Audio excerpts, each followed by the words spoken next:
आगे कंटिन्यू कर रहे हैं, है ना। न्यूट्रिनोज में जो चीज़ें भी रह गई हैं उसको देखते हैं। एप्लीकेशन ऑफ न्यूट्रिनोज, ठीक है।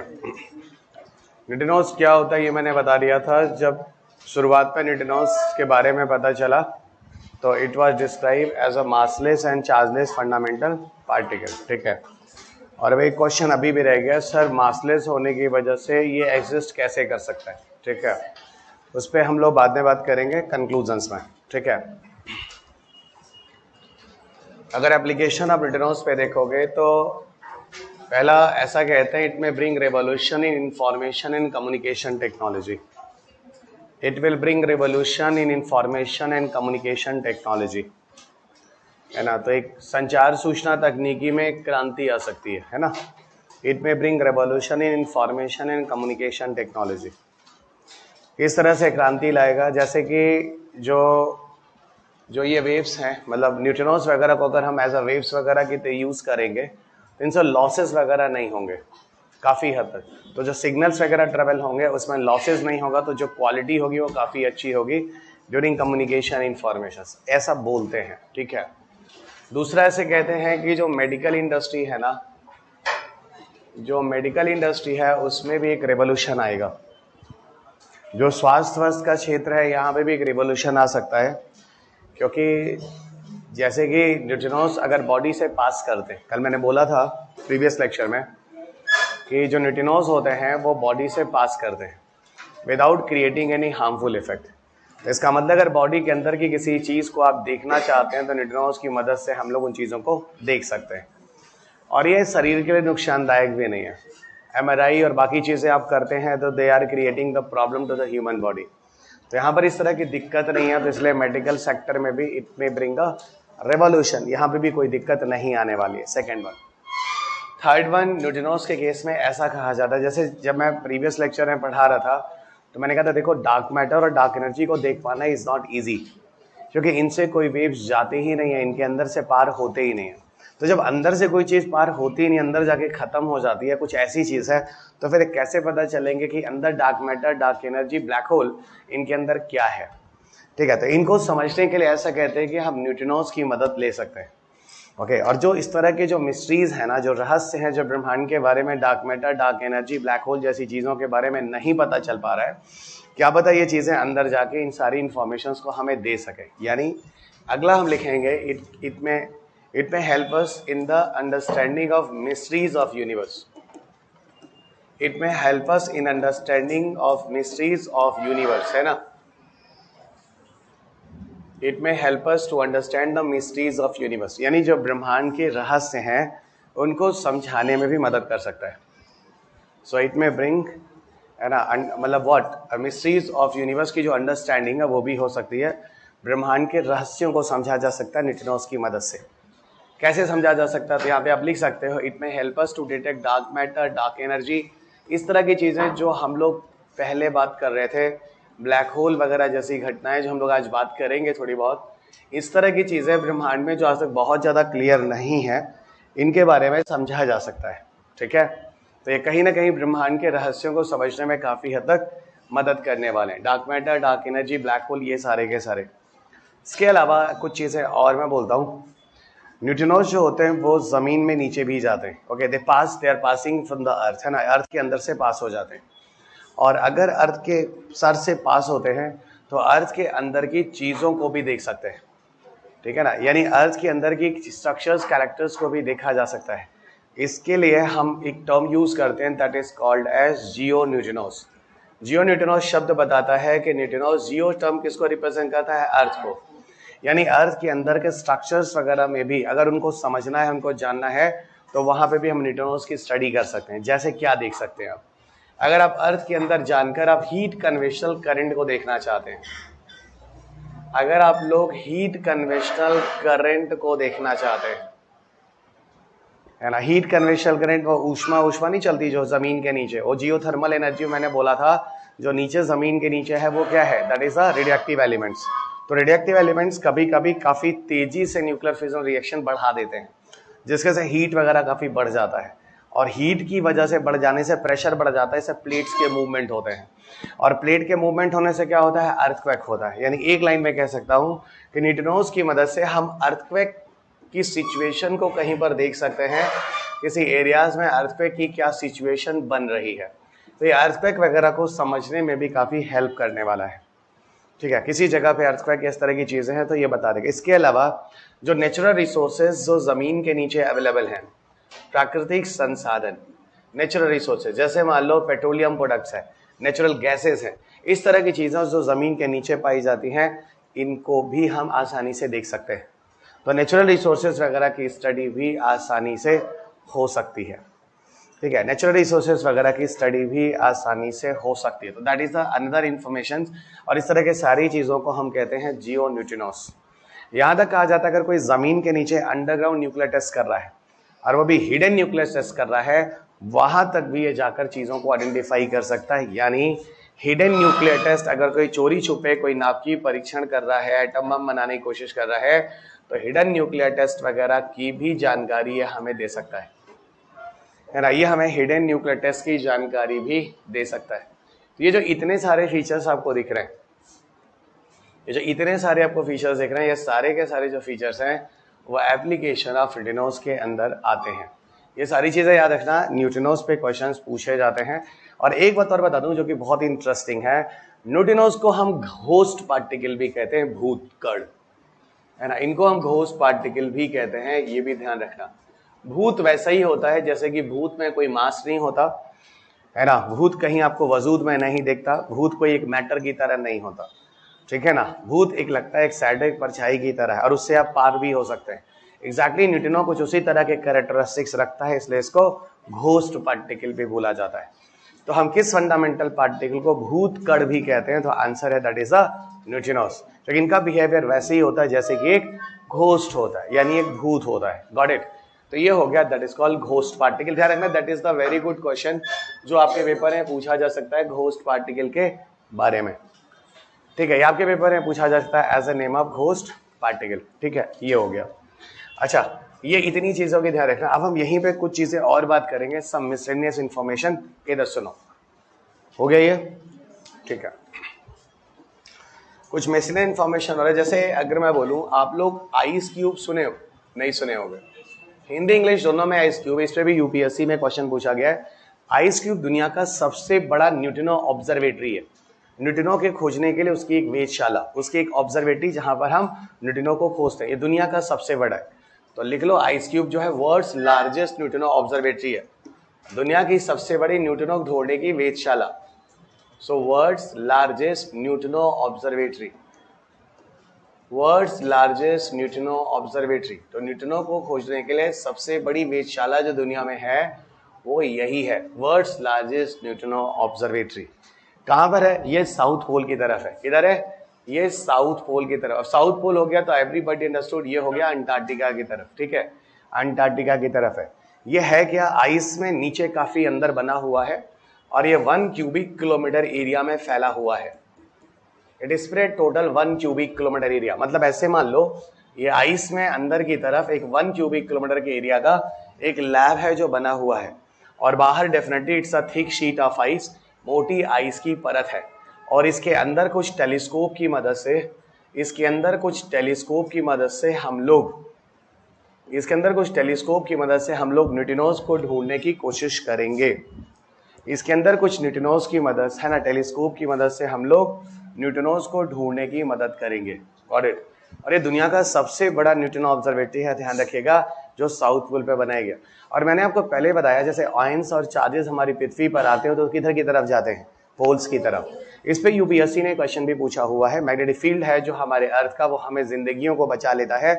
60 डिग्री नॉर्थ से 60 डिग्री साउथ के बीच में नहीं गिरने देता है, उन चीजों को वो पोल की तरफ डाइवर्ट कर देता है। ठीक है, वही मैं यहाँ पे कहना चाह रहा हूँ कि जो यहाँ पर भी अगर न्यूट्रिनोज की बात करें तो न्यूट्रिनोज आपको ऐसा कहते हैं पोलर एरियाज में ज्यादा आते हैं। बहुत सारे बीज होते हैं, अगर पोलर एरियाज में न्यूट्रिनो ऑब्जर्वेटरी बनाते हैं, आसानी से वहां पर न्यूट्रिनो की स्टडी कर सकते हैं। आइस क्यूब भी ध्यान रखना, ये भी क्वेश्चंस पूछे जाते हैं। अब यहीं लगे हाथों आपको एक इन्फॉर्मेशन बता दूं, भारत में भी न्यूट्रिनो की स्टडी के लिए आईएनओ बनाया जा रहा है। आईएनओ का मतलब होता है इंडिया बेस्ड न्यूट्रिनो ऑब्जर्वेटरी, यानी भारत का अपना न्यूट्रिनो वेधशाला, India based neutrino observatory, India based neutrino observatory. So Bharat की अपनी न्यूट्रिनो वेधशाला, India based neutrino observatory. Okay, Bharat की अपनी वेधशाला, न्यूट्रिनो वेधशाला। क्या है भारत की अपनी न्यूट्रिनो वेधशाला? जरा सुनना। जो भारत की अपनी न्यूट्रिनो को खोजने के लिए जो वेधशाला बन रही है वो थेनी डिस्ट्रिक्ट में बन रहा है, जो कि पड़ता है तमिलनाडु में। अभी it is in developing phase. एक थेनी शहर है, तमिलनाडु में पड़ता है, वहां पे बनाया जा रहा है। और इस ऑब्जर्वेटरी को भी हम जमीन में काफी नीचे बना रहे हैं, ठीक है ना। वो सुरंग वुरंग बनाकर अंदर से लोग जाएंगे जमीन में, रॉक के काफी नीचे। वो थेनी एक एरिया जहां पे रॉक है। ओके, टनल बन रहा है, उस टनल के अंदर से होकर लोग जाएंगे और पूरा ऊपर ऊपर पूरा रॉक होगा। ऐसे कुछ समझो, कुछ केव टाइप का स्ट्रक्चर होगा। अगर आप देखो तो आपको समझ में आ जाएगा। Indian neutrino observatory, Indian neutrino observatory. आप इसकी इमेज देखो, मैं आपको दिखाता हूं। इस इमेज में आपको समझाने की कोशिश की गई। यहाँ देखो, यहाँ पर जो न्यूट्रिनोज है ये बता रहे, देखो जमीन में काफी नीचे टनल बनाकर ऑब्जर्वेटरी की जाएगी, ठीक है। यहाँ देखो, ये देखो, ये आपको क्या है,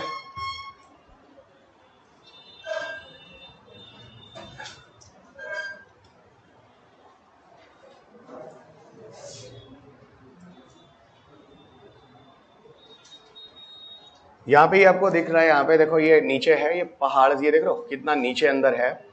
और ये एक टनल है जिसके रास्ते लोग अंदर जाएंगे और यहाँ पूरा ऑब्जर्वेटरी है जहाँ पे स्टडी की जाएगी। अब आप पूछोगे सर ये इसी जगह पर, पूछते हैं ना, ये पूछ सकता है आईएनओ हम यहीं क्यों बना रहे भाई, इंडिया में न्यूट्रिनो की स्टडी कर रहे हैं। उसके पीछे सीधा कारण है, मैं आपको बताऊं। देखो, बाहर से मान लो, आपको पता ना सबसे ज्यादा न्यूट्रिनोज हमारी अर्थ में कहाँ से आ रहे हैं? सन। पिछले डिस्कशन में मैंने बोला था। अब एक बात बताओ, जो सन की रोशनी उसमें से न्यूट्रिनोज हैं कि और भी सारी चीजें? बहुत सारी चीजें हैं, एक्सरे, गामा, माइक्रो, रेडियो, बहुत सारी चीजें। तो मैं ये कहना चाह रहा हूँ, जब ये चीजें हमारे अर्थ की तरफ आती हैं तो जो इलेक्ट्रोमैग्नेटिक वेव्स होते हैं ना, वो तो सब रास्ते में रुक जाते हैं, खत्म हो जाते हैं, लेकिन न्यूट्रिनो बच जाता है और न्यूट्रिनो यहां तक पहुंच जाता है। लेकिन न्यूट्रिनो बच जाता है और न्यूट्रिनो यहां तक पहुंच जाता है। इसका मतलब अगर न्यूट्रिनो की स्टडी करनी है तो यहां तक जाना पड़ेगा, ठीक है ना। अगर कोई और इलेक्ट्रोमैग्नेटिक वेव्स है तो वो रुक जाएगा, एक्सरे, माइक्रो, लेकिन न्यूट्रिनो अगर है तो वो यहाँ तक पहुंच जाएगा और फिर यहाँ हम आसानी से न्यूट्रिनो की स्टडी कर सकेंगे। इसलिए रॉक में अंदर बनाने के पीछे कारण यही है कि बाकी सारी चीजें रुक जाएंगे, लेकिन न्यूट्रिनोज अगर हैं तो वो पहुंच जाएंगे, उनकी स्टडी आसानी से हो जाएगी। क्यों thick sheet of ice polar areas में बनाए गए? क्योंकि बाकी वेव्स होंगे आइस में धीरे धीरे बैरियर से रुक जाएंगे, लेकिन काफी अंदर अगर न्यूट्रिनो है तो वो पहुंच जाएंगे। इसीलिए डीपली काफी ज्यादा इनकी स्टडी करने में, मतलब स्टडी करने के लिए हमें इस तरह के ऑब्जर्वेटरीज बनाने पड़ते हैं। यहाँ आपको साफ साफ दिख रहा है, देखो जो टनल है, सुरंग है, वो नीचे से होकर जाएगा, लोग अंदर जाएंगे, एक्सपेरिमेंट करेंगे, बाहर आएंगे। ये पूरा एक्सपेरिमेंट है जहाँ पे परफॉर्म होने वाला है। Got it. यहीं पर कुछ चीजें और बताता हूँ, सुनो। आईएनओ के अलावा कुछ चीजें और जान लो। देखो बच्चों, सो आईएनओ हो गया India based neutrino observatory. Got it. आईएनओ हो गया है इंडिया बेस्ड न्यूट्रिनो ऑब्जर्वेटरी। जैसे अभी भी हम लोगों ने अरे हाँ, यहां मैं आपको एक चीज और बता देता हूं, न्यूट्रिनो ऑसिलेशन के बारे में। Neutrino oscillation, neutrino oscillation, neutrino oscillation के बारे में I am not very sure, but इतना जरूर हूं 2014-15 के आसपास फिजिक्स का एक नोबेल प्राइज दिया गया। और वो जो फिजिक्स का नोबेल प्राइज दिया गया वो एक्चुअल में न्यूट्रिनो ऑसिलेशन के लिए दिया गया। जो फिजिक्स का नोबेल प्राइज दिया गया वो न्यूट्रिनो ऑसिलेशन पर दिया गया। Got it. क्या था वो फिजिक्स का नोबेल प्राइज जो न्यूट्रिनो ऑसिलेशन के दिया गया? दो साइंटिस्ट थे, फिलहाल आज आपको उनके नाम नहीं जाने। वो दो साइंटिस्ट ने क्या किया? न्यूट्रिनो के नेचर की स्टडी की, न्यूट्रिनो की प्रवृत्ति, न्यूट्रिनो के नेचर की स्टडी की। क्या किया उन्होंने? उन्होंने क्या किया? उन्होंने ये देखा, कुछ एक्सपेरिमेंट करा के, कि जो न्यूट्रिनोज हमारी अर्थ की तरफ आते हैं ना, जो न्यूट्रिनोज हमारे अर्थ की तरफ आते हैं उसमें लगभग 40% के आसपास तक, मैक्सिमम अप टू, जो न्यूट्रिनोज होते हैं वो लॉस हो जाते हैं। अराउंड 40% न्यूट्रिनोज तक ऐसा कहते हैं इनका लॉस हो जाता है, ये खत्म हो जाते हैं। अगर अप टू 40% इनका लॉस या खत्म हो जाता है, इसका मतलब है कि न्यूट्रिनोज में मास होता है। ठीक है ना, इनकी एनर्जी होती है और इसलिए ये लॉस करते हैं, ठीक है।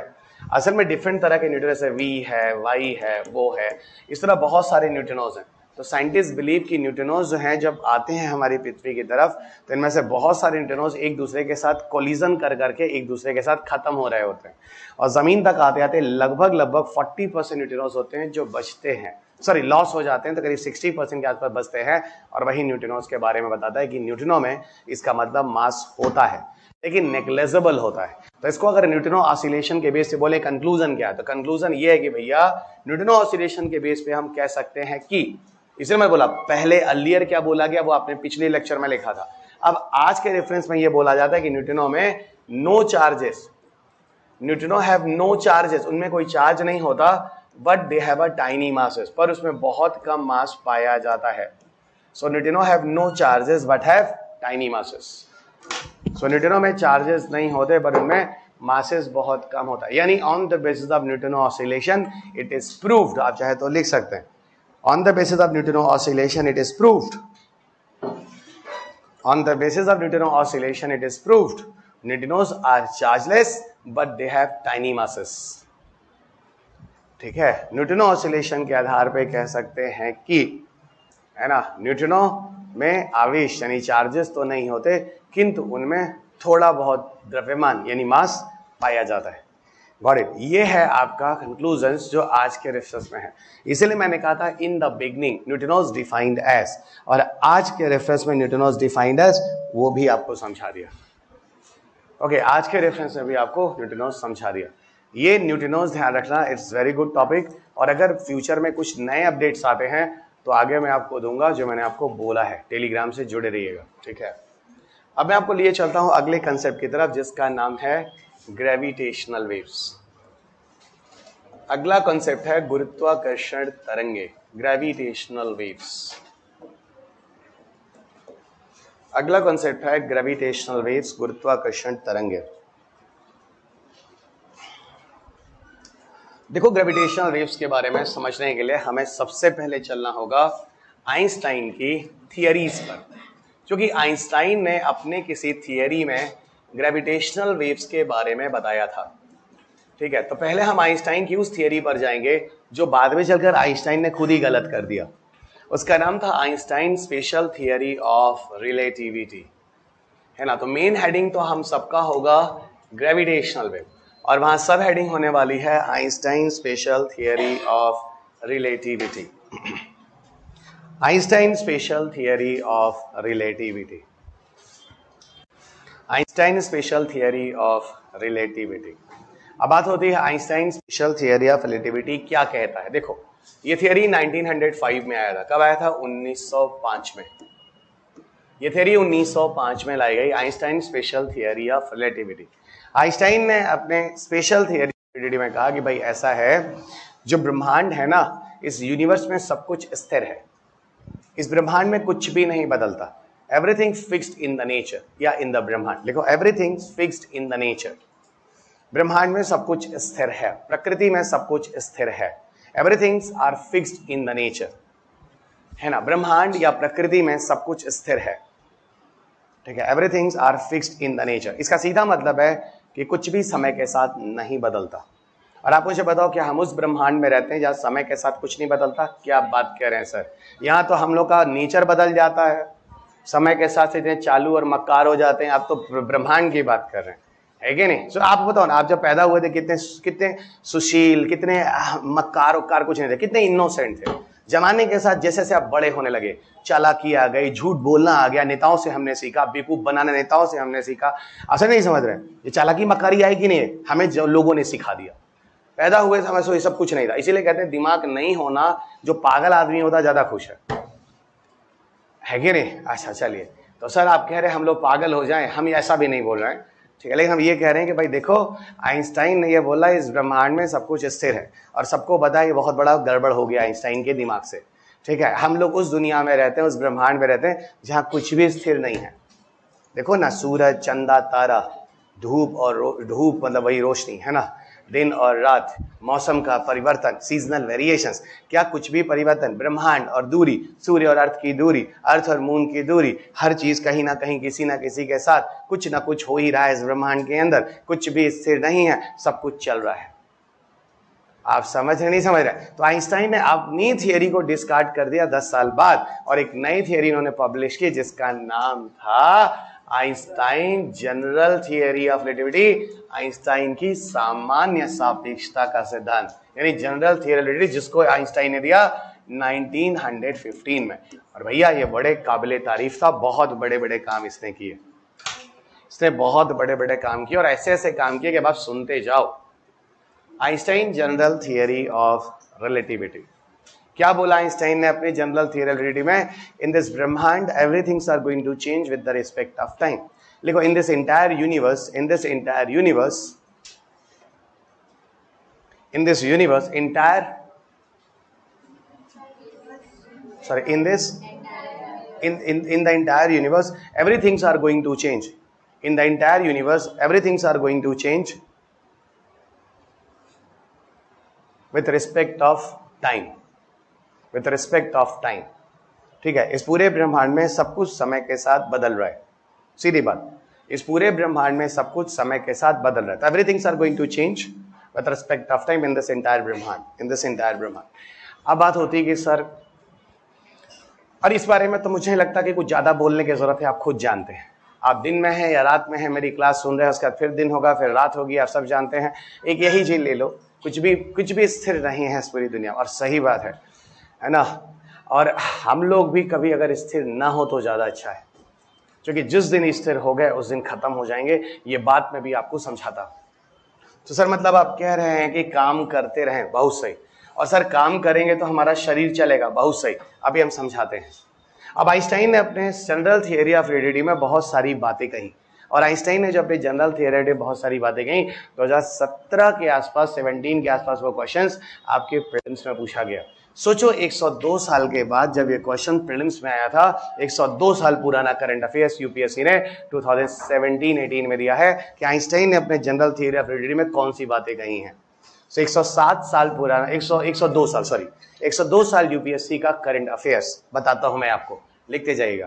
पहला आइंस्टाइन ने कहा 1915 में कि देखो भैया, ये जो ब्रह्मांड है वो एक अंतरिक्ष समय है, यानी universe is a space time. Space बोला अंतरिक्ष को और टाइम बोला समय को। तो पहला लिखो, universe is a space time, universe is a space time, यानी ब्रह्मांड एक अंतरिक्ष समय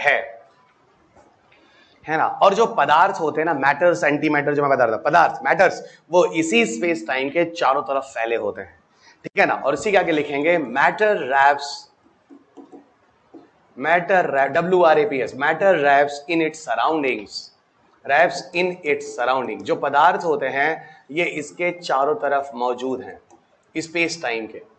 तो यूनिवर्स एक स्पेस टाइम और मैटर जो है wraps in its surrounding, matter इसके चारों तरफ मौजूद है। वही मैटर जिसका मास होता है, वही मैटर जो एक जगह घेरता है। याद आ रहा है कि नहीं? ठीक है, ये आइंस्टाइन की बातें सुनते जाओ और सबको मैं प्रूव भी करूंगा, मैं हवा में बातें नहीं करूंगा, पहली बात। दूसरा, आइंस्टाइन ने कहा भाई ऐसा है कि जो ब्रह्मांड है वो लगातार फैल रहा है। हाँ सर, ये तो आपने पीछे के लेक्चर में आपने सीधा बताया था, वो रेड शिफ्ट इफेक्ट वाला कंसेप्ट। तो लिखो ना, सोचो 100 साल पहले, 110 साल पहले जो वैज्ञानिक कह रहा है, क्या बात कह रहा है, उसकी चीजें समझो। उसको ऐसे थोड़ी ना हम लोग बेवकूफ साइंटिस्ट बोलते हैं, इतना इंटेलिजेंट साइंटिस्ट है, समझ रहे हो। तो यहां हम बोलेंगे यूनिवर्स इज कॉन्स्टेंटली एक्सपेंडिंग, ब्रह्मांड जो है लगातार फैल रहा है ना, ब्रह्मांड लगातार फैल रहा है, यानी यूनिवर्स इज कॉन्स्टेंटली एक्सपेंडिंग। ये हो गया दूसरी बात, जो ब्रह्मांड है वो लगातार फैल रहा है, यानी universe is constantly expanding. Got it? और सुनो बच्चों, ब्रह्मांड लगातार फैल रहा है यानी यूनिवर्स इज कॉन्स्टेंटली एक्सपेंडिंग। और आगे बात करते हैं, सुनो तीसरी बात। तीसरा, आइंस्टाइन ने बोला कि भाई ऐसा है, अगर दो डिफरेंट मास ऑफ बॉडी है, अलग अलग द्रव्यमान की दो वस्तुएं कोई भी, और अगर वो अंतरिक्ष में गिरती हैं तो दोनों एक समय में एक ही जगह पर पहुंचेगी। और बिल्कुल बात सही है, क्योंकि अंतरिक्ष में हर जगह क्या है? Vacuum.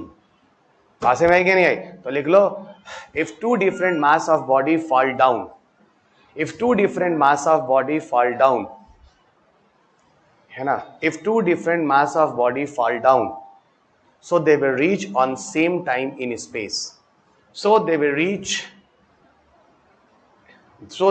on same time in space, ठीक है ना। यदि दो डिफरेंट द्रव्यमान वाली वस्तुएं अंतरिक्ष में गिरती हैं, कहीं भी अंतरिक्ष में आती हैं, तो समान समय में वो एक जगह पर पहुंचती हैं, एक ही समय में वो एक जगह पहुंचती हैं। और इसके पीछे कारण यह है कि अंतरिक्ष जो है वो निर्वात है, यानी वैक्यूम है, वहां कोई ऑब्स्टेकल्स, कोई रेस्ट्रिक्शंस नहीं है।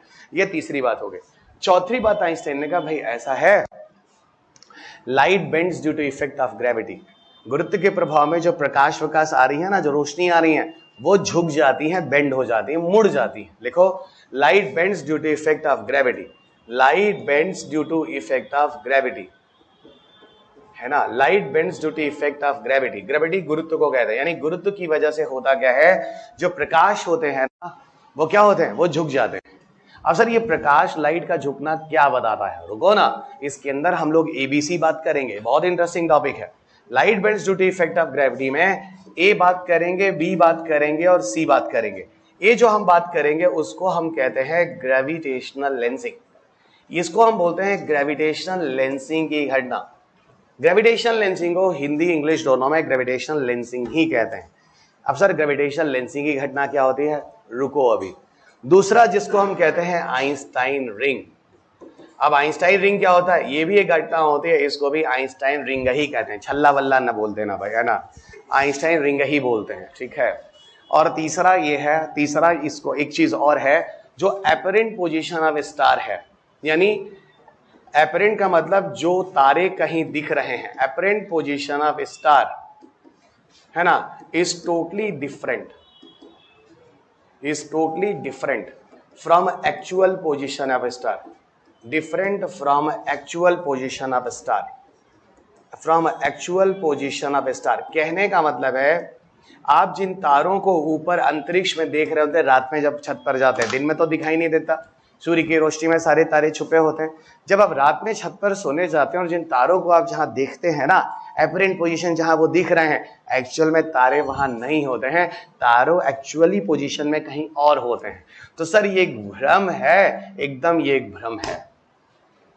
तो apparent position of star is totally different from actual position of star. और ये चीज क्यों होती, ये तीनों की तीनों चीजें होती हैं इसकी वजह से, और मैं एक्सपेक्ट करता हूं कमिंग ईयर में इसकी वजह से ये क्वेश्चंस 1, 2, 3 आपके यूपीएससी के ऑब्जेक्टिव्स बनेंगे। क्योंकि यूपीएससी ने इसके पहले ये चीजें बनाई थी 1, 2, 3, 4, आगे थोड़ा और अंदर जाएगा और इस पे हम लोग बात करेंगे जब यूपीएससी पूछेगा तब। ये सारी चीजें मैं आपको समझाता हूं। और पांचवी बात, एक बात और लिख लो, इस दुनिया में सबसे पहले अगर किसी ने गुरुत्वाकर्षण तरंग यानी ग्रेविटेशनल वेव के बारे में बताया, उस शख्स का नाम आइंस्टाइन ही था, और अपनी जनरल थ्योरी ऑफ रिलेटिविटी के अंदर उसने बताया, यानी यहां लिखेंगे ग्रेविटेशनल वेव की मौजूदगी, यानी एग्जिस्टेंस ऑफ ग्रेविटेशनल वेव्स, है ना, existence of gravitational waves. So existence of gravitational waves, so जो ग्रेविटेशनल वेव्स होते हैं वो एग्जिस्ट करते हैं। सबसे पहले ग्रेविटेशनल वेव के बारे में बताने वाला वैज्ञानिक कौन, आइंस्टाइन। और आइंस्टाइन ने कहा, कब बताया, अपनी जनरल थियरी ऑफ रिलेटिविटी में। और जनरल थियरी ऑफ रिलेटिविटी कब पब्लिश हुआ, 1915 में। लाया तो 14 में गया था, पेपर पब्लिश होते होते 1 साल लग गया, 1915 में पब्लिश हुआ, ठीक है ना। तो माना तो 1915 ही जाएगा। और जानते हो ग्रेविटेशनल वेव को प्रूफ करने में 100 साल लग गए, मतलब 2015 में जाके ग्रेविटेशनल वेव पहली बार देखे गए। तो सर वो थियरी जो थी 100 साल पहले वाली, वो 100 साल बाद के प्रैक्टिकल में आई, एग्जैक्टली प्रूफ किया गया। मैंने आपको पहले ही बोला, आइंस्टाइन इतना पैसा कहां था, इतने रिसोर्सेस कहां थे कितना बड़ा लेबोरेटरी बनाकर हम लोग कोई रिसर्च कर पाए। रिसर्च करने के लिए क्या चाहिए पैसा, और पैसा के साथ साथ क्या चाहिए, रिसोर्सेस। वो रिसोर्स तो पैसे से मेंटेन हो जाता, कोई दिक्कत नहीं है। तो उस जमाने में इतना पैसा, इतना टाइम, इतना टेक्नोलॉजी नहीं था ताकि हम लोग ये रिसर्च कर पाए। तो सर ये सब थियरी के दम पे चल रहा है फिलहाल तो ऐसा ही। और सुनो, थियरी भी ऐसे नहीं कि रात को सोए और 2050 में देश विकसित हो जाएगा, ऐसा थियरी नहीं है। उसके पीछे पूरा मैथमेटिक्स है। नहीं समझ रहे हैं। ठीक है 2050 में कारण बताओ कैसे होगा, उस पर चुप। अरे कुछ बताओ ना, ये हम किए ये होगा तब ऐसे होगा, ये कर रहे हैं इसलिए ऐसे होगा, और ये वाला चल रहा है इसलिए ऐसे होगा। हवा हवा में तो आप लोग भी बोल के आए 1 साल में यूपीएससी निकल जाएगा पापा मम्मा को, वही हवाबाजी चल रही है और उसी चक्कर में 6 साल हो गया। पापा मम्मी बेचारे इसी आस में लगा के बैठे हैं, इस बार हो जाएगा, इस बार हो जाएगा, इस बार हो जाएगा। 6 अटेम्प्ट खत्म, पीटी निकला भी नहीं।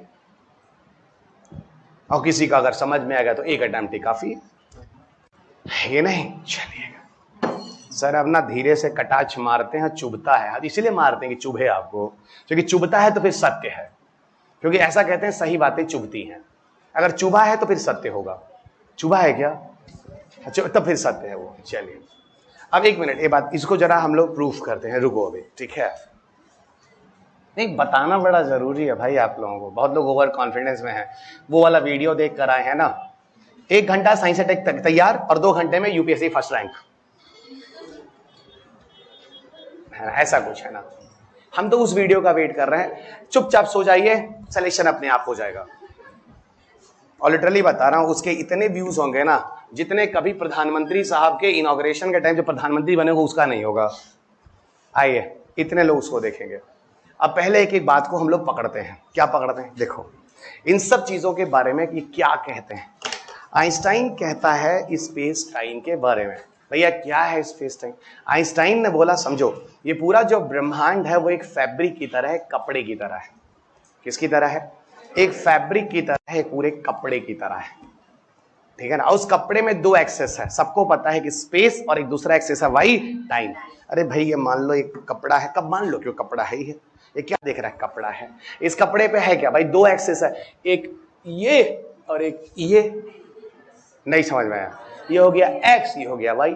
अब मान लो इसी कपड़े पर हम 4-5 सामान रख दें, ये बॉटल रख दें, ये ग्लास रख दें, है ना, ये मोबाइल फोन रख दें, ये डिजिटल पेन रख दें जिससे पढ़ा रहे, और वो सुनो ये भी रख दें। ये बताओ इन सबको रखने के बाद ये होगा क्या? सर इन सबके अलग अलग मास हैं, सबका अलग अलग द्रव्यमान है, और जैसा जिसका मास होगा वैसे वो उस जगह पे उतना उतना दब जाएगा। दबेगा नहीं दबेगा? ये तो ठहरा एक्स एक्सिस, ये तो ठहरा वाई एक्सिस, और जो दबेगा बच्चा वो हो जाएगा जेड एक्सिस।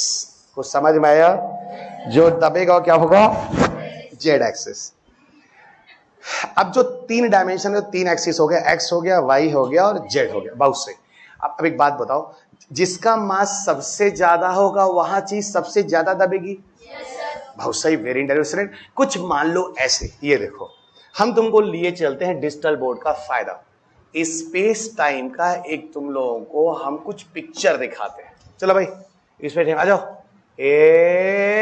ये वाला दिखाऊंगा, ये वाला दिखाऊंगा, चलो चलो गो। अब देखो बच्चों, इस पिक्चर में आपको क्या दिख रहा है? सर ऐसा दिख रहा है इस कपड़े पे 3 बॉल रखे हैं, ऐसा कुछ दिख रहा है। इस कपड़े पे जो 3 बॉल रखा है वहां पे एक ठहरा एक्स, दूसरा ठहरा वाई, और तीसरा बच्चों इस पिक्चर में देखो ये जो बॉल है ए, ये जो बॉल है बी, ये जो बॉल है सी, ये दिख रहे हैं। इस पिक्चर में सबको समझ में आ रहा है कि जो ए बॉल है उसका मास सबसे ज्यादा दिख रहा है, साइज के हिसाब से ऐसा लग रहा है। यानी कहने का मतलब जो बॉल सबसे ज्यादा मास वाला है वो बॉल सबसे ज्यादा झुकी हुई है। यानी यहां पर जो है ये क्या है? इसका एक मास है, और मास होने की वजह से इसका क्या है? ग्रेविटी है। अब ये बताओ ए बी और सी में किसका मास सबसे कम है? तो सबसे कम ग्रेविटी किसकी है?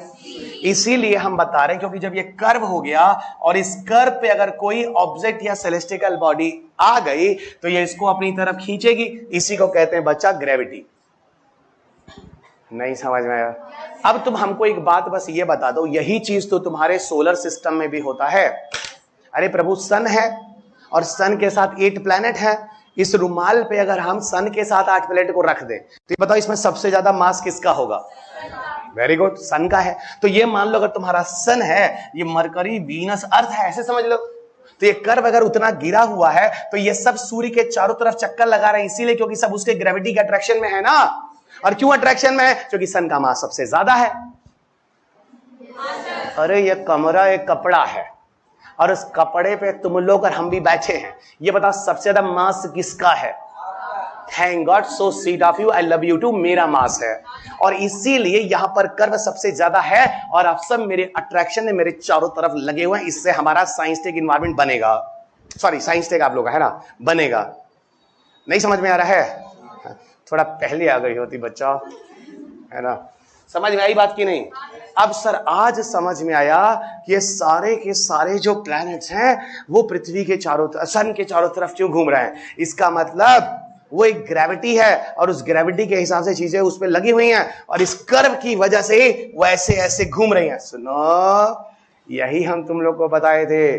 जो सैटेलाइट होते हैं बच्चा, वो अर्थ के चारों तरफ क्यों घूमते हैं? क्योंकि अर्थ का अपना एक मास है और एक अलग दूरी पर उसकी एक ग्रेविटी के हिसाब से रखा जाता है और उसकी वजह से उस जगह पर कोई चीज रहने के लिए एक स्पीड होगी, तभी उस जगह पे रहेगी। जैसे मौत के कुएं में बाइक चलाने वाला आदमी, ठीक है ना, एक स्पीड को अगर मेंटेन कर ले तो वहीं पर लगा रहेगा। एग्जैक्टली। और वो तो ठहरा अंतरिक्ष, वो तो ठहरा ब्रह्मांड और ये ठहरा ये। इसी प्रिंसिपल पर बेस्ड होकर हम तुमको बोले थे सैटेलाइट्स को भी अर्थ के चारों तरफ लगाया जाता है। किसी सर्टेन ऑर्बिटल स्पीड पे ले जाके छोड़ देते हैं, अपने आप घूम रहा होता है। जैसे जब ब्रह्मांड, जब हमारा सौर मंडल बन रहा होगा, सोलर सिस्टम, तो पृथ्वी किसी स्पीड में आके फंस गई होगी और पृथ्वी आज फंसी हुई है, सन के चारों तरफ घूम रही है, घूम रही है बिना किसी पेट्रोल और डीजल के, डीजल इंजन के, अपने आप। पृथ्वी को कोई घुमा रहा है? कोई अपने सर पे लेके घूम रहा है पृथ्वी को? ठीक है, समझा ले गया हूं मैं। बताओ क्या कमाल की बात आइंस्टाइन कर रहे हैं। ऐसे थोड़ी ना हम लोग उनको ऐसे एजू के रूप में बोल देंगे, है ना। सुनो, जैसे कि चंद्रमा पृथ्वी के चारों तरफ घूम रहा है, बोलो हाँ घूम रहा है। क्यों घूम रहा है? क्योंकि अर्थ का मास मून से ज्यादा है। तो यहां पे क्या लगा? ग्रेविटी। बहुत बढ़िया। वैसे ही अर्थ सन के चारों तरफ घूम रहा है, एक साल होता है। वैसे ही सन भी किसी के चारों तरफ घूम रहा है जिसका मास सन से भी ज्यादा है। और सन जिसके चारों तरफ घूम रहा है, प्रभु वो भी किसी के चारों तरफ घूम रहा है। तो सर फिर चल क्या रहा है इस दुनिया में, इस ब्रह्मांड में? हर कोई किसी के चारों तरफ घूम ही रहा है, घूम ही रहा है। आप लोग ज्यादा समझ रहे हैं। तो सर अगर हम घूम रहे हैं तो ये तो प्रकृति ने भी किया है, हम सही कर रहे हैं। फिलहाल सही कर रहे हैं, इसमें कोई गलत नहीं है। लेकिन सुनिए, बहुत ज्यादा अगर अट्रैक्शन हो गया तो वो जगह ब्लैक होल बन जाएगी, और ब्लैक होल बन गया ना तो कुछ नहीं बचेगा, अट्रैक्शन तो छोड़ो। अच्छा, तो सर आप इनडायरेक्टली ये कहना चाह रहे हैं कि अट्रैक्शन भी एक लिमिट तक ही ठीक है। मतलब अभी यही मान लो सन है और ये अर्थ है, सन का मास जो आज है उसका मिलियन टाइम्स बढ़ा दें, भैया इतनी ग्रेविटी हो जाएगी कि अर्थ उसके तरफ चारों तरफ घूमने की जगह उसमें घुस कर जल कर भर कर खत्म हो जाएगा और सन एक ब्लैक होल बन जाएगा। ओ, यानी स्पेस टाइम के कंसेप्ट पर ही हम ब्लैक होल भी समझ सकते हैं। ब्लैक होल इस ब्रह्मांड में वो जगह होती हैं जहां की मास, जहां की ग्रेविटी इतनी ज्यादा हो जाती है कि उसका कर्व सीधा डाउन, कोई भी चीज अगर यहां हल्की सी भी उसके अट्रैक्शन में आई, सीधा उसमें घुस कर खत्म हो जाएगी। कुछ समझ में आया? इसका सीधा मतलब ब्रह्मांड में जो ब्लैक होल होते हैं वो बच्चा वो जगह होती है जिनका मास बहुत ज्यादा, डेंसिटी बहुत ज्यादा। और जब डेंसिटी बहुत ज्यादा हुई तो कैप आपको मैंने दिखाया था, उस कैप के अंदर छोटा सा होल है और आप लोग 400 लोग अंदर घुस जाइए, उसी कंडीशन क्या होगी?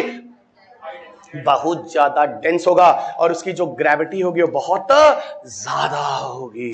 और सुनो, टेम्परेचर कितना होगा?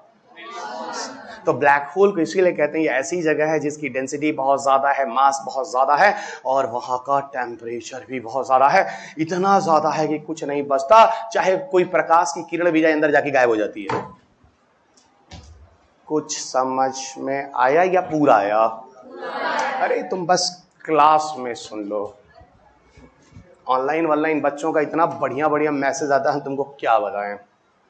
मतलब इमोशनल हो जाते हैं बच्चे, आपका तो पता नहीं, इमोशनल हो जाते हैं। सर एकदम ब्लैक होल को अब निकाल के दिखा दी अंतरिक्ष में से, है ना, हम तो लगा ही नहीं था कि ब्लैक होल इतनी आसान सी चीज है। हाँ तभी ना हमारा स्किल है, चैट जीपीटी हमारा कुछ नहीं कर पाएगा। हाँ बोलो भाई, तुम भी बोल लो।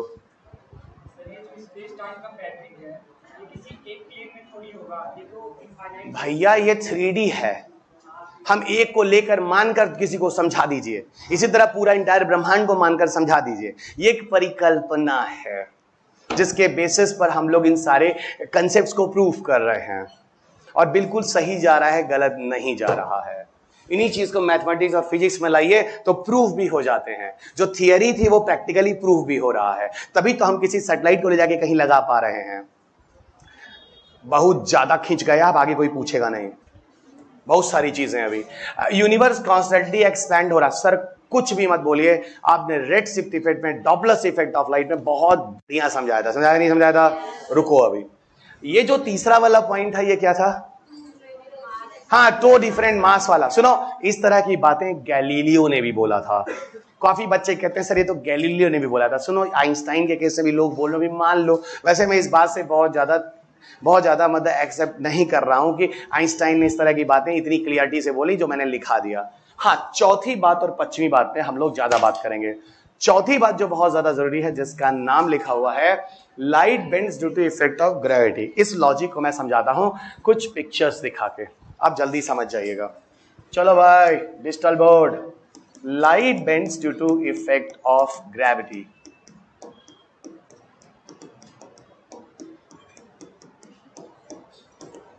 ये देखिए, यहां पे कुछ पिक्चर्स आएंगे, उनमें से ब्लू कलर वाला पिक्चर जो मैं खोलूंगा ये है, इसको भी इलाज करूंगा, और यहां पे तुम लोग को एक टेथर्ड ईवीए भी दिखाऊंगा। ये देखो, एक स्पेस वॉक हो रहा है, ये एक अंतरिक्ष यात्री है, और जो एक ईवीए से जुड़ा हुआ है एक्स्ट्रा व्हीकलर, और ये क्या है? टेथर्ड ईवीए है। अब किस्मत से जब ये दिखाता हूं तो खुल जाता है, तो मैं बच्चों को बता देता हूं। देखो, स्पेस से मैंने दो तरह की ईवीएस बताए थे, स्पेस वॉक, टेथर्ड और अनटेथर्ड। तो ये कुछ टेथर्ड टाइप की चीज है। अब हम चलते हैं यहां, और ये आपको दिखाते हैं। ये देखो बच्चों, ये है आपका सन। क्या है? सन। और सबको पता है सन का है क्या? मास। और मास की वजह से सन की होती है ग्रेविटी। अरे मतलब तुम लोग तो आइंस्टाइन बन गए जी आज। अच्छा सुनो, और मैंने अभी एक बात बोली कि इस ब्रह्मांड में जो तारे हम देख, अच्छा पहले वो बात करते हैं। Light bends due to effect of gravity. Light bends due to effect of gravity, ये मतलब क्या है? सुनो, आइंस्टाइन कहता है कि ये एक एक्चुअल पोजीशन है, जो कोई तारा यहां पर मौजूद है, कोई स्टार यहां पे मौजूद है। इस पॉइंट पर कोई तारा है जो ए पॉइंट पे एक्चुअल में यहां पर है, लेकिन ये पृथ्वी पर हमको तारा यहां नहीं दिखता, हमको यहां बी पॉइंट पे दिखता है। तो एक्चुअल पोजीशन ऑफ स्टार पे एक्चुअल में यहां तारा ना दिखे, यहां पे दिख रहा है। It's a apparent position of star. मेरी बात समझ गए? It's a apparent position of star. अब जरा सुनो बच्चों, ऐसा क्यों होता है? आप सबको पता होना चाहिए कि सन इज आवर नियरेस्ट स्टार। सूर्य हमारे पृथ्वी के सबसे करीब का तारा है, और तारे वो होते हैं जो सेल्फ लुमिनेंस बॉडी होते हैं, जिनका अपना प्रकाश होता है, because they involve in nuclear fusion reaction. Nuclear energy पे चले जाओ, समझ में आ रही बात? दे have a own self luminous body, अपना चमक खुद होता है। अब सुनो होता क्या है, जो सन है उसका जो मास है, उसकी वजह से वो जो कर्व होगा वो वहां पे डाउन हो जाएगा, अभी जो कपड़ा था, ठीक है ना, और उस कर्व की वजह से जब प्रकाश आता है तो प्रकाश सीधा ना जाके बेंड हो जाता है, कुछ ऐसा। और आप सबको पता, अगर कोई भी स्टार की लाइट अगर पृथ्वी पर आती है तो बीच में पक्का सन का इफेक्ट आएगा, क्योंकि सन इज आवर नियरेस्ट स्टार। जैसे भी रात जब होती है तो हम छत पर जाते हैं तो तारे बहुत दूर से रोशनी दे रहे होते हैं, और सुनो, सन का प्रभाव भी हमारी पृथ्वी पर रहता है, भले हमारे अपोजिट साइड में रहता है, लेकिन कपड़ा तो झुका है ना रात में भी। नहीं समझे आप? जैसे समझा रहे ऐसे समझ, क्योंकि आपके दिमाग में क्या, सर रात में तो हमारी तरफ सन है ही नहीं। अरे गधों, अगर रात में सन नहीं है तो सन का इफेक्ट तो है। 3D के फॉर्म में सोचो इस पूरे ब्रह्मांड को। भले सन इधर है, तारा इधर से रोशनी आ रही है, तुम इस साइड हो, तुम्हारी तरफ अंधेरा है, इधर की तरफ उजाला है, लेकिन इस टाइप में भी तो ये कपड़ा नीचे झुका हुआ है, तो कर तो ऐसे बन ही रहा होगा ना। तो लाइट इधर से आ रही होगी तब भी तो कर मार रही होगी। इधर वाली थी, इधर वाले दिखेगी नहीं, क्योंकि सूर्य की रोशनी थी ज्यादा, इधर वाले तो तारा भी नहीं देख पाएंगे। और इधर वाले अगर तारा देख भी रहे हैं तो भी वो तारे वहां नहीं दिखेंगे। वही मैं बता रहा हूं। तो सर आप कहना ये चाह रहा हूं, जो स्टार की रोशनी है वो सीधी आ रही है, आ रही है, आ रही है, आ रही है, आ रही है, आ रही है, आ रही है, लेकिन कहां सीधी जा रही है भाई? वो तो यहां ग्रेविटी की वजह से बेंड हो गई ना, और बेंड होके पहुंची कहां? यही लॉजिक है, बेंड होके पहुंची कहां? अर्थ पर। और सुनो, हमें हमेशा ऐसा लगता है कि जो रोशनी है वो सीधी आती है, क्योंकि लाइट की प्रॉपर्टी होती है light always travel in straight line. तो अगर लाइट की ये प्रॉपर्टी होती कि लाइट हमेशा हमें सीधी आती हुई दिखती है, अंग्रेजी भाषा में स्ट्रेट लाइन, तो हमें लाइट एक्चुअल में ऐसी दिखेगी कि वो यहां से आ रही है, यहां से आ रही है। इसीलिए हम कहते हैं भले ही तारा यहां हो पर दिखता यहां है। तो सर ये चीज तो फिर ब्रह्मांड के हर तारों के साथ होता है? बिल्कुल। जो रोशनी हमारे पास आती है वो बिल्कुल उस वजह से आती है जो आइंस्टाइन ने बोला, light bend due to effect of gravity, और वो सही कह गए। उसी को फिजिक्स में आते आते हम लोगों ने रिफ्रैक्शन का नाम दिया, अलग अलग चीजें दी, और यही आइंस्टाइन ने light bends due to effect of gravity अपने आइंस्टाइन की जनरल थियरी ऑफ रिलेटिविटी में बताया। ये चीज भी समझ में आ गई होगी? बोलो आया कि नहीं आया? दूसरी चीज समझना, इसमें आइंस्टाइन रिंग क्या है? आइंस्टाइन रिंग ये है, इधर देखो आइंस्टाइन।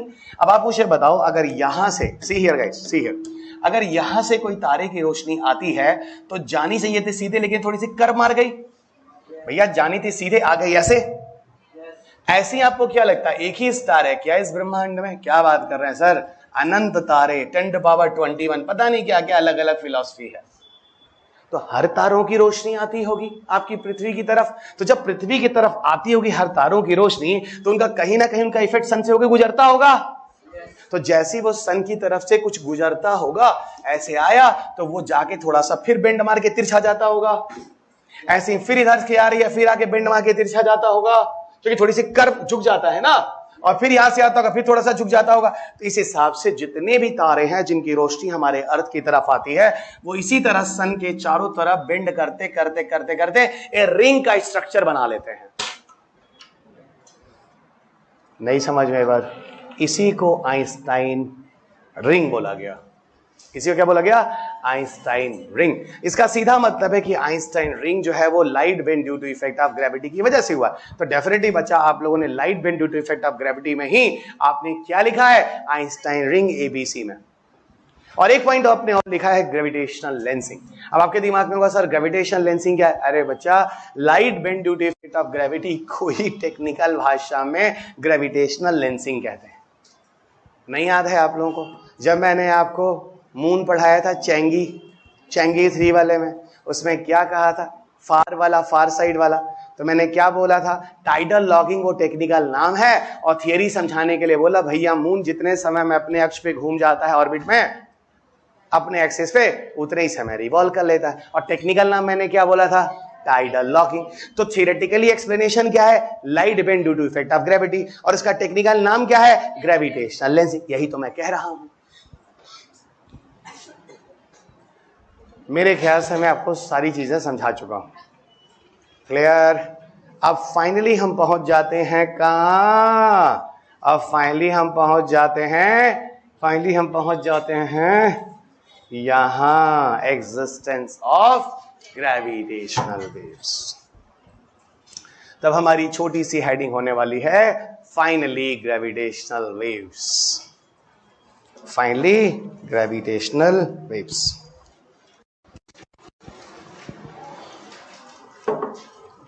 सुनो,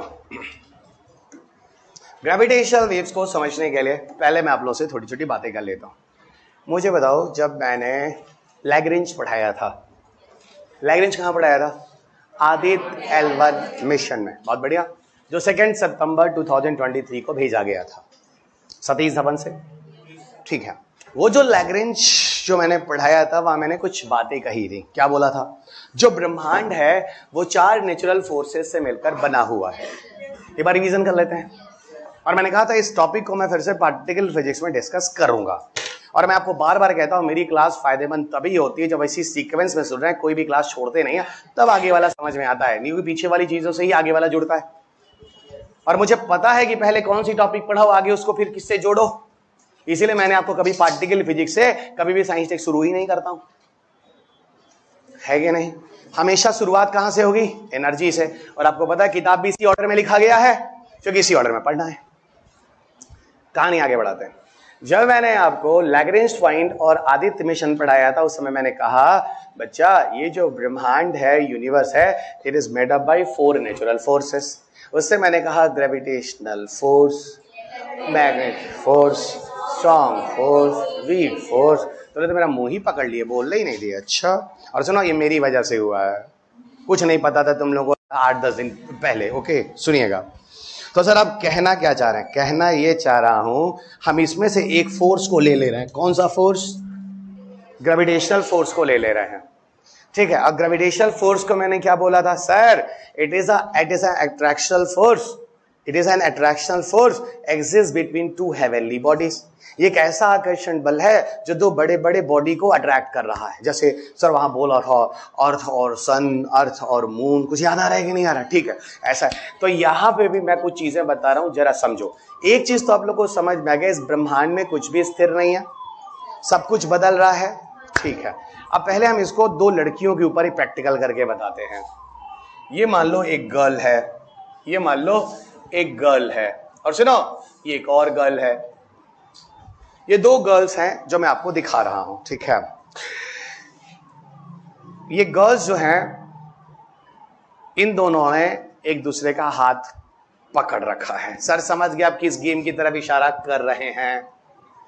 और ये जो लड़कियां हैं जो ऐसे हाथ पकड़, देखो ऐसा है, खेले तो हम भी अपनी दीदी के साथ हैं, बड़ी वाली ताऊ जी की जो बेटी थी, है ना, लेकिन लड़कियों का गेम इसको माना जाता है।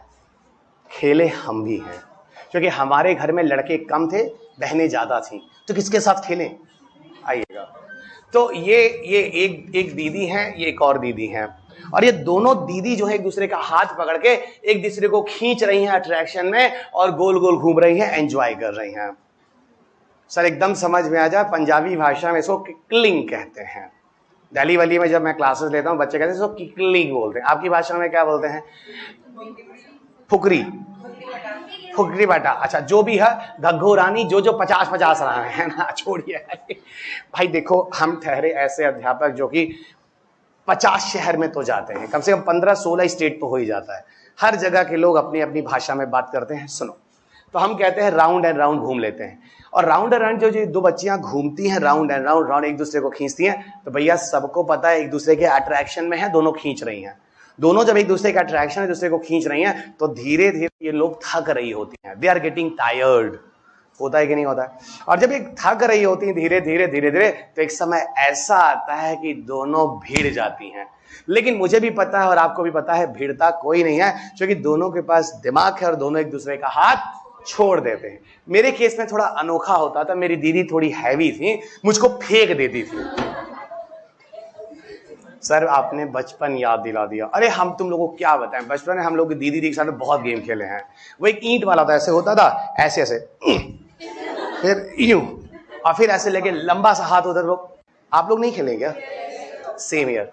नए जमाने के बच्चों को क्या पता, वीडियो गेम के चक्कर में ये भी कोई गेम होता था। बचपन याद आ गया जी। आगे बढ़ते हैं, है ना। चलो अब कहानी आगे बढ़ाते हैं। ये जो 2 बच्चियां हैं एक दूसरे के राउंड राउंड घूम रही हैं, घूमते घूमते घूमते घूमते थक कर एक दूसरे से भिड़ जाएंगी। चलो हाथ नहीं छोड़ रही हैं, भिड़ जा रही हैं, समझो। अब जब भिड़ेंगी तो भैया इनके चारों तरफ वेव्स निकलेंगे, तरंगे निकलेंगी, तरंगे निकलेंगे। सुनो, ये तरंगे नहीं निकले तो अच्छा है। पूछो क्यों? यार एक 20 किलो है, एक 30 किलो है, क्या निकलेगा? अरे मतलब कई हजार लाख कुंतल करोड़ कुछ हो तो समझा जाए। छोटे छोटे मांस के भिड़ने से क्या वेव्स। और लड़कियां ऐसे भी हैं 20-30 किलो से ज्यादा होती नहीं हैं। ज्यादा बोल दो तो ये फिर आप नहीं रहने पाएंगे, बुरा मान जाती हैं, है कि नहीं? तो ये 20-30 ही ठीक है। आगे बढ़े, चलेगा। ये भी जानते हो एक बड़ा इंटरेस्टिंग होता है। आप जब भी किसी हॉस्टल में देखिए, लड़कियों को सब हॉस्टल देते हैं। पूछो क्यों? पूछो क्यों? लड़कियां कम खाती हैं। 500 रुपए में बताता हूं इनका महीने भर का सब हो जाता है, और 4 से 5,000 रुपए 3,000 रुपए खाने के लेते हैं सब। इनको तो तुम 10 रुपए का मैगी दे दो, वाओ मैगी पास्ता, इसी में वो खुश है। अलगे हैं भाई, अलगे हैं। और सुनो 10 रुपए मैगी में लोग खुश हो जाते हैं, रोटी भी पूरा नहीं खाती हैं, आधा छिलका निकाल दिखाएंगे छोड़ देंगे। अच्छा सुनो, लड़कों को लोग हॉस्टल क्यों नहीं देते हैं? अरे नहीं बच्चा, हम बताते हैं अपने हॉस्टल का अपना सीन। हम तो IITT दिल्ली हॉस्टल में रहे हैं। अरे लड़कों को सब इसलिए नहीं देते हैं, सब बिक जाते हैं। ये सब ब्रेकफास्ट में भी लंच और डिनर कर लेते हैं। नहीं समझे? समझ गए? तो वो सब 3,000 4,000 रुपए ले, उसके बाद 10,000 भी ले, तब भी उन लोगों का नुकसान नहीं होगा। क्यों भाई, आप लोग मेरे ऊपर गए हैं कि नहीं गए हैं? हॉस्टल की जिंदगी आप लोग रहे नहीं हैं, आप लोग मम्मा पापा के साथ रहे। हॉस्टल में हम लोग के साथ क्या होता था? ना कोई रेफ्रिजरेटर होता था, ना ब्रेड होता था, ना जैम होता था। वहां जो सुबह मिल गया वही मिलेगा, सीधे दोपहर को ही मिलेगा। और घर में क्या होता है? ये खोला, ब्रेड बटर लगाया, ककड़ी खा ली, कुछ नहीं मिला तो टमाटर धो के वही खा लिया, है ना। घर में ऑप्शंस होते, बाहर नहीं होते हैं। कुछ ज्यादा हो गया, लौट आते हैं, है ना।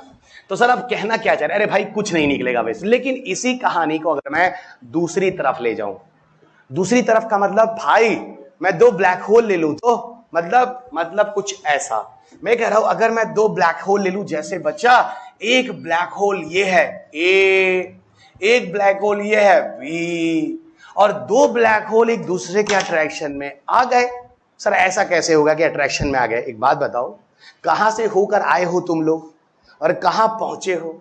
कहीं कुछ हो गया तो कुछ ज्यादा हो गया, है ना। क्लास है, क्लास की गरिमा होती है। हम ये कह रहे हैं इस ब्रह्मांड में कुछ पता नहीं, सब चीजें घूम रही हैं। कब कौन सी घूमते घूमते किसके अट्रैक्शन में आ जाए, कुछ ये मैं कह रहा था। कुछ गलत एग्जाम्पल हो गया, उसको अन्यथा न ले, जो कि क्लास की रिकॉर्डिंग भी हो रही है, हमारा कैरियर जा सकता है। आप लोग भी सुने नहीं हैं और समझे तो बिल्कुल नहीं हैं, और समझे हैं तो बताएंगे नहीं, है ना। समझ गए सर आप कहना क्या चाह रहे हैं? तो भैया इतने बड़े ब्रह्मांड में 2 ब्लैक होल घूमते घूमते आ गए एक दूसरे के अट्रैक्शन में। कुछ पता है ब्रह्मांड में क्या चल रहा है? अब भाई नहीं सुनने में आता है 2050 में वो ओसरी नहीं 2150 में ओसरी एक वो है बेन्नू गिरेगा। अरे भैया घूमते घूमते एक समय आ जाएगा।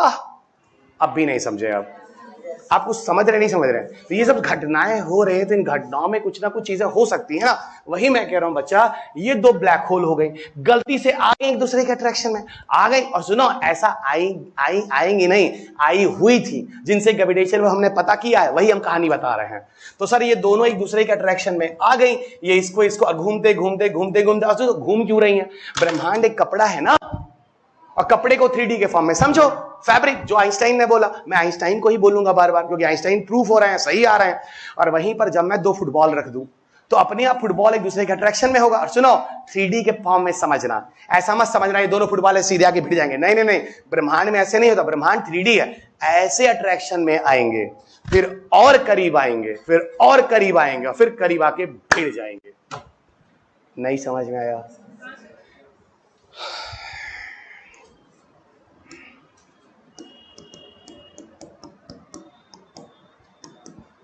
नहीं, हम सोच रहे हैं ओरिजिनल ही पिक्चर दिखा दे जो सच में अच्छा बना हो।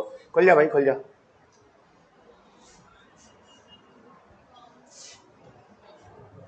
देखो कुछ ऐसा,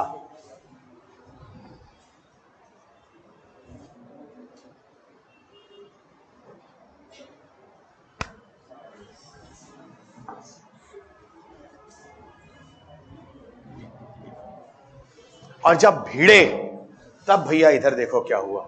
जैसे भिड़े, अब इसको और छोटा कर दें, गो गो गो गो गो गो, ब्लैक होल है, छोटा कर दिया है ना। अब जब ये भिड़े, इनके चारों तरफ वेव्स निकले। पहले बताओ किस फोर्स की वजह से दोनों एक दूसरे के अट्रैक्शन में आए थे? 2 बड़ी बॉडी एक दूसरे के अट्रैक्शन में अगर आई, उसको कहते हैं ग्रेविटेशनल फोर्स। हाँ सर, ये आपने पीछे बताया था आदि तलवन में। और अगर फोर्स आने के बाद ये एक दूसरे से भिड़ गए, तो इसके बाद इनके चारों तरफ जो वेव्स निकला, उस वेव्स को क्या कहते हैं? Gravitational waves. ये देखो इस ब्रह्मांड में ग्रेविटेशनल वेव्स बन गए, और ये ग्रेविटेशनल वेव्स भाई यहां भिड़े, ऐसे निकला, फिर थोड़ा और दूर गया, फिर थोड़ा और दूर गया, फिर थोड़ा और दूर गया, ऐसे देखो घूम रहा है, घूम रहा है, घूम रहा, घूमता चला गया। और ये जो ग्रेविटेशनल वेव्स जो निकले, ये बच्चा स्पीड ऑफ लाइट से चलते हैं। किससे चलते हैं? Speed of light. Speed of light is equal to 3 lakh kilometre per second. किस स्पीड से चलते हैं? 3 लाख किलोमीटर पर सेकेंड की स्पीड से। अब जरा सुनो, ये जो 3 लाख किलोमीटर पर सेकेंड की स्पीड से घूम रहे हैं, घूमें, सुनो, चारों तरफ जा रहे हैं, चारों तरफ जा रहे हैं, चारों तरफ जा रहे हैं, चारों तरफ जा रहे हैं, चारों तरफ जा रहे हैं, चारों तरफ जा रहे हैं। क्लियर? इसी ब्रह्मांड में ये बताओ, कहीं पर हम लोग भी तो हैं? बोलो हाँ है। हमारी पृथ्वी, और इस पृथ्वी से जब होके गुजर रही होगी, रुक जाओ, ये हो गया बच्चा हमारी पृथ्वी, और जब पृथ्वी से जा रही होगी तो यहां से वो इन करेगी और यहां से वो आउट कर जाएगी। बोलो हाँ। और आपको पता है इस छोर से इस छोर की डिस्टेंस करीब करीब 24,000 25,000 किलोमीटर है। तो सर ये तो 1 सेकंड से भी कम समय में पार हो जाएगी, क्योंकि 3 लाख किलोमीटर से आ रही है पर सेकंड में। ये तो 3 लाख भी नहीं है, ये तो 1 सेकंड क्या, उससे कम समय में, एक ही समय में समझो पूरा पार हो जाएगा। नहीं समझे? अगर ग्रेविटेशनल वेव 3 लाख किलोमीटर पर सेकंड की स्पीड से आ रहा है पृथ्वी के एक एंड से दूसरे एंड, पृथ्वी बहुत बड़ा नहीं है भाई, 25,000 किलोमीटर के करीब करीब खत्म, 24,700 कुछ एक बच्चा बोल रहा था है? तुम बच्चा 12,800 सेंटर पे जा रही हो, तुम अंदर से कभी ग्रेविटेशन वेव पार होके जाता है? तुम ऐसे चल रही हो, ऐसे ये यूं छेद करके अंदर से आ रही हो। हम क्या चल रहे हैं? बाहर से चल रहे हैं। हाँ, हमको पता है, ट्रस्ट मी। अब फिर से गूगल करो, देखो जिंदगी दे दिए हैं, भरोसा करो, भरोसा करो। हमको पता है 1200 कहां से आया है, अभी देखेंगे 24,700 कुछ भी आएगा। कितना आया? कुछ लोग सर जो आप डिसीजन करेंगे वही मान लेंगे, उनका हम कुछ नहीं कर सकते। इधर आइए, हम सोचे कुछ अभी एग्जैक्ट वैल्यू बता देंगे। तो सर अब कहना क्या, मैं कहना ये चाह रहा हूं कि ग्रेविटेशनल वेव पूरी पृथ्वी पर एक साथ ही गुजरेंगे, क्योंकि पृथ्वी की लंबाई 3 लाख किलोमीटर पर सेकंड नहीं है, यानी सेम समय में पूरी पृथ्वी से एक साथ ग्रेविटेशनल वेव पास होगा। ये बात समझ में आ रही है कि नहीं आ रही है? ठीक है, अब सुनो, अब हम एक बात बताते हैं, इन्हीं ग्रेविटेशनल वेव्स की स्टडी की जाएगी ग्रेविटेशनल वेव ऑब्जर्वेटरी की मदद से। अच्छा, तो ग्रेविटेशनल वेव्स जो इन सब एक्टिविटीज से ब्रह्मांड में बन रहे हैं, जैसे आपने एक एग्जांपल ब्लैक होल के मर्जिंग वाला बना लिया, इस तरीके से ब्रह्मांड में बहुत सारे रीजन से ये ग्रेविटेशनल वेव बने हैं। हाँ, ये ग्रेविटेशनल वेव टहलते क्या होते हैं, इन ब्रह्मांड में चलते चलते कभी हमारी पृथ्वी से जब होकर गुजरेंगे तो हमारी पृथ्वी पर हम एक वेधशाला बना लेते हैं, मतलब एक्सपेरिमेंट के लिए एक ऑब्जर्वेटरी बना लेते हैं, जिसको ग्रेविटेशनल वेव ऑब्जर्वेटरी कहते हैं। ये ग्रेविटेशनल वेव ऑब्जर्वेटरी 2 जगह पे है, पहला ग्राउंड बेस्ड ऑब्जर्वेटरी और दूसरा बच्चा स्पेस बेस्ड ऑब्जर्वेटरी। अच्छा, मतलब ये वेधशाला, ये ऑब्जर्वेटरी जमीन पर भी बन रही है और ये जो है वो अंतरिक्ष में भी बन रही है। बिल्कुल, दोनों जगह पे ऑब्जर्वेटरी होगी। अब सर जमीन पर जो ऑब्जर्वेटरी है टोटल 6 है, उनमें से 5 ऐसे हैं जो बन चुके हैं, एक ऐसा है जो डेवलपिंग फेज में है, और सर स्पेस वाले ऑब्जर्वेटरी में अभी बन रहा है, अभी बिल्कुल बन के तैयार नहीं है, अभी इसमें बहुत टाइम लगेगा, 2030 के बाद, जिसको हम लोग ईलीजा के नाम से जानते हैं, evolve laser interferometer space antenna. रुको, अभी ये बताओ यहां तक चीजें क्लियर हुई हैं? तो ग्रेविटेशनल वेव जब हमारी पृथ्वी से जाएंगे या अंतरिक्ष में वो जगह जहां पर हम एक ऑब्जर्वेटरी बना रहे हैं वहां से गुजरेंगे, ऑफ कोर्स हर तरफ गुजर रहे हैं तो हर जगह गुजरेंगे, उस जगह पर मौजूद जो ऑब्जर्वेटरी होगा वो उन ग्रेविटेशनल वेव की स्टडी कर कर इनके बारे में बताएगा। हेलो, स्टडी कर कर इनके बारे में बताएगा। कैसे बताएगा, क्या बताएगा, सुनो अभी। अब हम पहले चलते हैं ग्राउंड बेस्ड ऑब्जर्वेटरी की तरफ। समझना, इधर मैं क्या कर रहा हूं, लीगो डाल दे रहा हूं और देखता हूं कौन सी पिक्चर आती है। अजय भाई आ गई, अरे वाह, सुबह वाला ही पिक्चर खुल गया, आई एम सो हैप्पी। बिल्कुल परेशान होने की जरूरत ही नहीं। ये देखो सर, अब ये क्या दिखा रहे हैं? ये मैं दिखा रहा हूं कि इस अर्थ पे 6 जगह हैं जहां पर ग्रेविटेशनल वेव की स्टडी करने के लिए ग्राउंड बेस्ड ऑब्जर्वेटरी दिख रहे हैं। नहीं समझ रहे बात? इस अर्थ पर ग्रेविटेशनल वेव की स्टडी करने के लिए 6 ऐसी जगह हैं जहां पर आपको ग्रेविटेशनल वेव ऑब्जर्वेटरी दिख रहे हैं, जिनमें से 5 जो हैं वो बन चुके हैं, ऑपरेशनल हैं। एक जो है वो प्लान्ड है और अभी सुनते हैं बन रहा है, शायद क्या है बहुत श्योर नहीं है, और वो हमारे भारत में ही है। तो सर ये कौन से ऑब्जर्वेटरीज हैं जो जमीन पर हैं, जो स्टडी करने के लिए बन गए हैं और बनेंगे? वो है बच्चा, एक हैंडफोर्ड, ये है लीगो हैंडफोर्ड, वाशिंगटन में पड़ता है। दूसरा है लिविंगस्टन जो कि लुसियाना में पड़ता है। तीसरा जियो जो जर्मनी में पड़ता है। चौथा विर्गो जो इटली में पड़ता है। पांचवा कागरा जो जापान में पड़ता है। और छठा बच्चा हमारे देश के अंदर जो जो जो पार्लियामेंट में पास भी हो गया, बनेगा अमेरिका के सहयोग से, जिसको हम लोग हिंगोली डिस्ट्रिक्ट में बना रहे हैं। हिंगोली गोली हाजमा सही। ओ इशारों में आपने हिंगोली शब्द का नाम हिंगोली गोली से जोड़ दिया। एग्जैक्टली ये वही जगह है जहां हिंगोली गोली का प्लांट है। हाजमोला सबको पता है, हिंगोली कम लोगों को पता है। नई बात समझ में आई?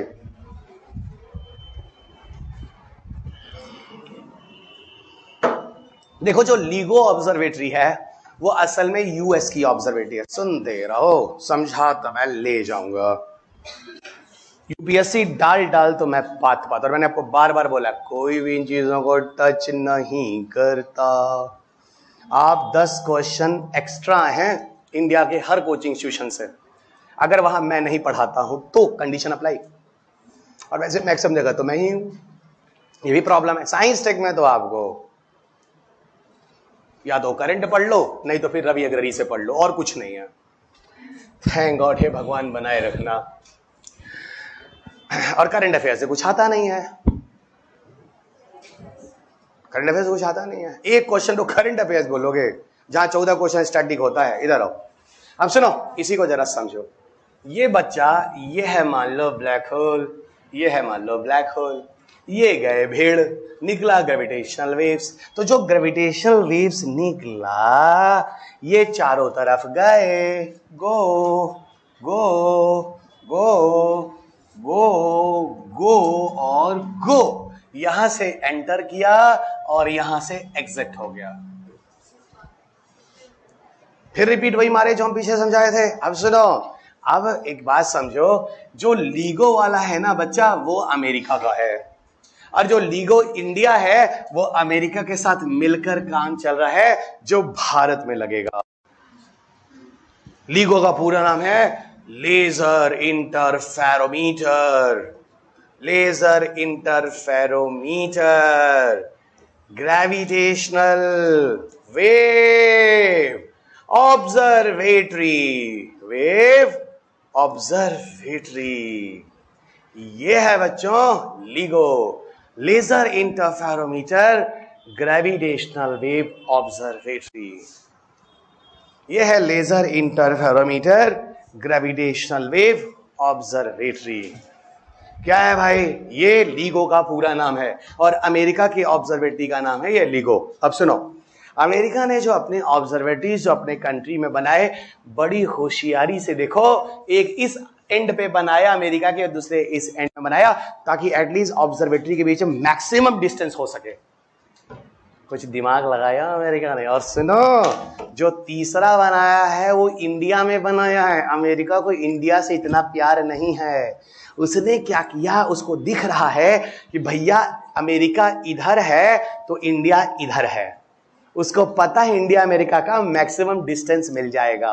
तो तीसरा ऑब्जर्वेटरी सोचा पृथ्वी पे ऐसी जगह बनाओ जहां मैक्सिमम डिस्टेंस हो। इसलिए नहीं कि America loves you a lot, वो रशिया नहीं है।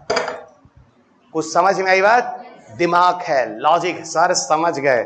इसका मतलब यहां पे देखिए, लीगो तीसरा हो गया इंडिया में। असल में देखो, एक बात बताता हूं, ग्रेविटेशनल वेव है ये चीज, इसको कंफर्म करने के लिए एक ही समय में हर ऑब्जर्वेटरी में वो वेव्स रिकॉर्ड होगा। और ग्रेविटेशनल बहुत छोटे से फ्रीक्वेंसी वेरिएशंस में आते हैं, ठीक है ना। और अगर कोई भी छोटी से छोटी डिफरेंस, कोई आवाज या कोई डिस्टर्बेंसेस अगर आती है तो ग्रेविटेशनल वेव्स के रिकॉर्डिंग में दिक्कत उत्पन्न करती है, ठीक है। जैसे मैंने वहां, मान लो मैं तुम्हारी क्लास ले रहा हूं और थोड़ी दूर पे ग्रेविटेशनल वेव ऑब्जर्वेटरी लगा हुआ, भाई ये आवाज जो इस दीवार के बाहर नहीं जाएगी, वो थोड़ी मोड़ी आवाज भी अगर वहां तक पहुंच गई तो पूरे एक्सपेरिमेंट को बर्बाद कर सकता है, ठीक है। वहां कंफ्यूजन उत्पन्न कर सकता है। इसीलिए आप, इसलिए हो सकता है किसी जगह पर लोकल एरिया की कोई वॉइस आ जाए, तो वही लोकल एरिया वाला वॉइस हैंनफोर्ड में जो आ रहा है, वही लोकल वाला रवि सर की क्लास आपको वाशिंगटन में थोड़ी ना मिलेगी जो लिविंगस्टन लुसियाना में है। लेकिन अगर ग्रेविटेशनल वेव है तो पूरे सेंटर पर एक साथ मिलेगी। ये कंफर्मेशन होने का एक तरीका है, क्योंकि ग्रेविटेशनल वेव जब भी चलते हैं एक साथ ही पूरी जगह पे पहुंचेंगे, क्योंकि विद इन अ सेकंड के अंदर ही वो पूरे प्लैनेट से अर्थ से भाग जाएंगे, क्योंकि वो मैंने डिस्टेंस वाला लॉजिक आपको बता दिया है। तो ये कंफर्म कैसे करेगा कि ये ग्रेविटेशनल वेव है? इसलिए अमेरिका ने LIGO 2 बहुत डिस्टेंस पे बनाया, लगभग 3000 के आसपास, 3000 कुछ किलोमीटर करोगे गूगल पे, 6 या 8 या 4 ऐसे कुछ है। इसने 2 डिसीजन लिया, और तीसरा डिसीजन इसे कहां के लिया? भारत का। और ये ऑब्जर्वेटरी जो होते हैं जमीन के नीचे नहीं होते, खुल्लम खुल्ला होते हैं। खुल्लम खुल्ला का मतलब अभी आपको मैं लोकेशंस भी दिखाता हूं। एक जंगल में है और दूसरा एक एरिया है, ड्राई एरिया है, सैंडी एरिया, वहां पर है। अभी दिखाता हूं। ये जो ऑब्जर्वेटरी हैंनफोर्ड है, ये एल शेप की ऑब्जर्वेटरी है, और सेम तरह का ऑब्जर्वेटरी एकदम क्लोन की तरह का है ना, दोनों जगह बना है। और इसी तरह का ऑब्जर्वेटरी भारत में भी बन रहा है, लेकिन भारत की ऑब्जर्वेटरी में जो लेंथ होगी ऑब्जर्वेटरी की, वो 4 किलोमीटर नहीं होने वाली, वो 8 किलोमीटर और 8 किलोमीटर की होने वाली है। और जो यहां पर हैंनफोर्ड वाली मिशन में है, उसके जो आर्म्स है जिनके अंदर एक्सपेरिमेंट किया गया एल शेप का, वो 4 और 4 किलोमीटर के हैं। अभी दिखाता हूं, रुको, ठीक है। अब सुनो, अब मैं आपको वो ऑब्जर्वेटरी दिखाता हूं, उस जगह ले जाकर देखो बच्चों। अच्छा, मुझे लगता है कि हम लोग को इसी में मिल जाएगा। 1 मिनट, गो बैक, नहीं, हम आते हैं LIGO पर, और LIGO पे बहुत सारे फोटोग्राफ्स खोजते हैं। इनमें आपको एक चीज, फोटोग्राफ कहाँ गया इन बच्चों को, पहले दोनों जगह दिखाओ। ये है बच्चों, कहाँ गया जगह। वैसे तो यहाँ से काम चल जाएगा, लेकिन मैं वो दिखाना चाह रहा हूँ जो मैं हर क्लास में दिखाता हूँ। लेफ्ट साइड में ऊपर था, लेफ्ट में नीचे गया,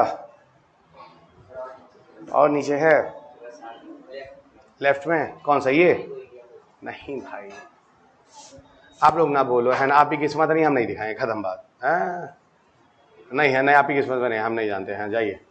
नहीं सॉरी, आप नहीं देख सकते, एकदम बगल हाफ हाफ था, छोड़िए। चलिए, ये मान लो ये जंगल है, और क्या है ना, ये मान लो मरुस्थल है, और क्या है ना, मरुस्थल ऐसे कुछ है, ये मान लो, ये और क्या, हम क्या बताएं, ये ऐसे मान लो, ये जंगल है, या ड्राई एरिया है, हैंनफोर्ड है, लिविंगस्टन है, ये 2 अलग अलग ऐसे समझ लो इस पिक्चर, हम क्या बताएं। बढ़िया फोटो, आप ही किस्मत है कब वो फोटो खुलता है, कोई नहीं खुलता है। ये सामने रखा है, क्या बच्चों को परेशान करते हो, खुलो तो। अरे आया ही नहीं, कहीं छुप गया। गो, देखिए ऐसा है कि हम नहीं दिखाएंगे, हम इसी को बड़ा कर देंगे, अगर हो गया तो देख लीजिए। ओ किस्मत, देखिए हो गया। सर समझ रहे हैं सर, ये जंगल वंगल है, और ये जंगल में ऊपर खुले में एल शेप का ऑब्जर्वेटरी, ये देखो 4 किलोमीटर। ये हैंनफोर्ड है सर, वाशिंगटन वाला, एकदम ड्राई एरिया है, कोई आना जाना है नहीं, शांत एरिया है। 4 किलोमीटर ये और 4 किलोमीटर ये, नहीं समझ में आया। अब इन्हीं के अंदर पूरा का पूरा दोनों क्लोन है, जैसा ये है बच्चा वैसा ही ये है। एक्सपेरिमेंट पढ़ लें, वैसे एक्सपेरिमेंट पे कुछ नहीं आएगा, लेकिन हम पढ़ाते हैं, सुनो अभी। और अभी अंत में हम लोग बात करेंगे ये सब इतना हम लोग क्यों पढ़ रहे हैं। अरे रुको ना, करोड़ों अरबों रुपए लग गए, क्यों पढ़ रहे हैं? अभी जरूरत है तभी पढ़ रहे हैं, और क्या सर कैसी जरूरत है? रुको अभी, पहले हमको एक और पिक्चर ढूंढने दो। वो पिक्चर मिल गया तो तुमको मैकेनिज्म इतना बढ़िया समझा दूंगा, नहीं मिला तब भी समझा दूंगा, समझा तो मैं दूंगा। ले बेचारा, ओ मिल गया,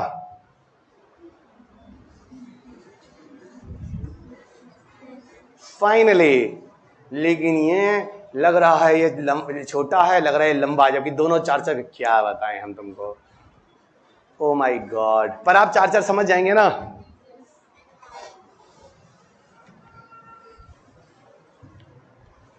देखो ये पूरा का पूरा लैब है जो काम हो रहा है। देखो होता क्या है, थोड़ा बेंड बना दिए सब, ऐसे हो सकता है क्या थोड़ा? नहीं नहीं हो सकता, ये थोड़ा यही रहो, ठीक है।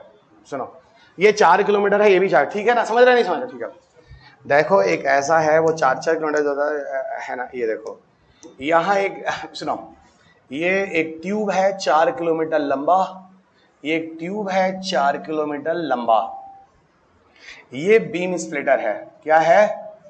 बीम स्प्लिटर है। ये क्या है? ये लेजर का टार्च है।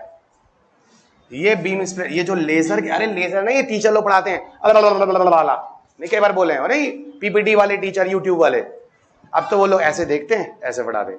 और जानते हो पीपीटी वाले में एक और चीज देखा, हम एक टीचर के घर गए, टीवी सामने लगा था, जो पीछे चल रहा था उसका केबल आके उस पे लग रहा था, मतलब वहां पढ़ रहा लग रहा है इसको याद है, वहां पढ़ रहा लग रहा है इसको याद है। नहीं समझ आई बात? ठीक है, और धीरे धीरे यहां से सरकाते रहो कैमरा, वो धीरे धीरे बदलते रहो, ऐसे लेके टिक, वो आता है टिक टिक, नेक्स्ट पेज नेक्स्ट पेज, यहाँ वहां होता रहेगा। ठीक है, अरे बहुत आसान हो गया आजकल टीचर बनना, देखो हम लोग को सब याद रखना पड़ता है, और हम लोग पीपीटी बना पढ़ावे कितना आसान है, खत्म 4 घंटे में लक्ष्मीकांत। चलिए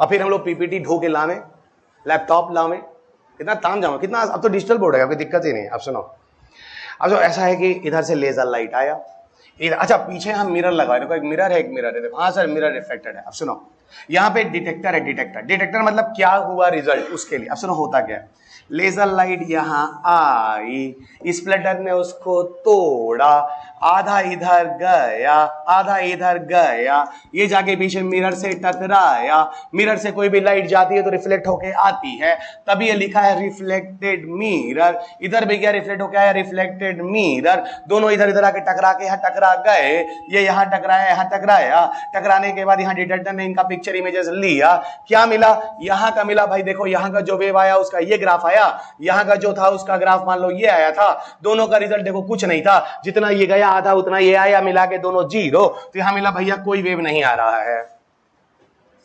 नहीं समझ में आई बात? आपको पता है लेजर लाइट भी स्पीड ऑफ लाइट होती है, ग्रेविटेशनल वेव भी स्पीड ऑफ लाइट होती है, कुछ पकड़ रहे हैं कि नहीं पकड़ रहे हैं?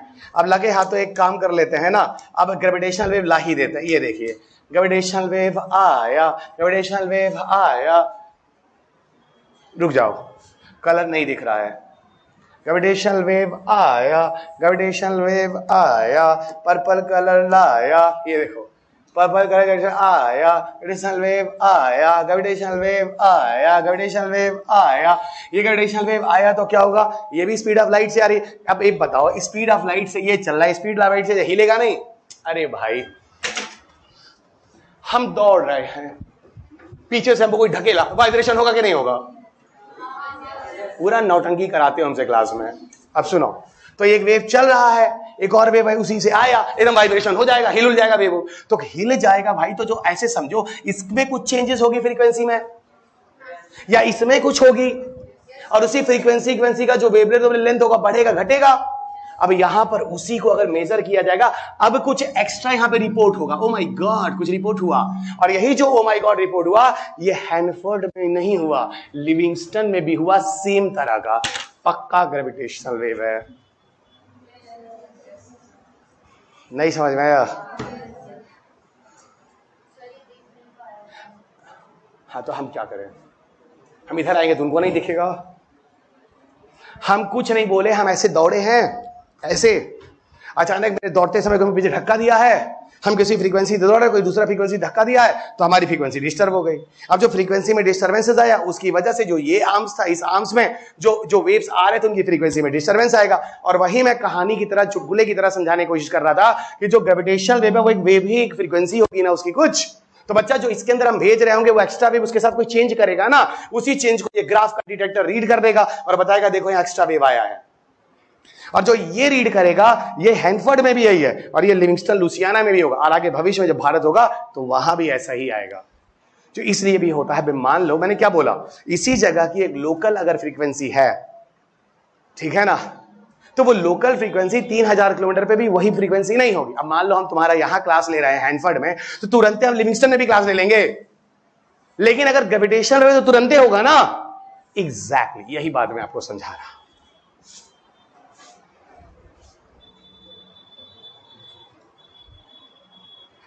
फेस का एक्सप्रेशन चेंज करो, अगर समझ आया तो। अजीब तरह का फेस का एक्सप्रेशन बना लिए हैं। सुनो एक मिनट, आप लोग के पेपर में रिसर्च और ये सब नहीं पूछता है, आपके पेपर में एप्लीकेशन और वस्तुतः भी बताते हैं। आप लोग बहुत ज्यादा जान गए हैं, आप लोग इतना जान गए यूपीएससी टीचरों पढ़ा दें। हम आगे बढ़े तो बोल क्यों नहीं रहे आगे बढ़े? कोई टीचर नहीं बनेगा, हर किसी को आईएएस आईपीएस आईआरएस हमको चाहिए। फालतू हमारे पेट पे लात मारेंगे, आता जाता कुछ नहीं है कि नहीं? अरे आप क्या, आप तो पीपीटी वाले टीचर बन ही सकते हैं, उसमें क्या है? यूट्यूब वाले टीचर तो बन ही सकते हैं।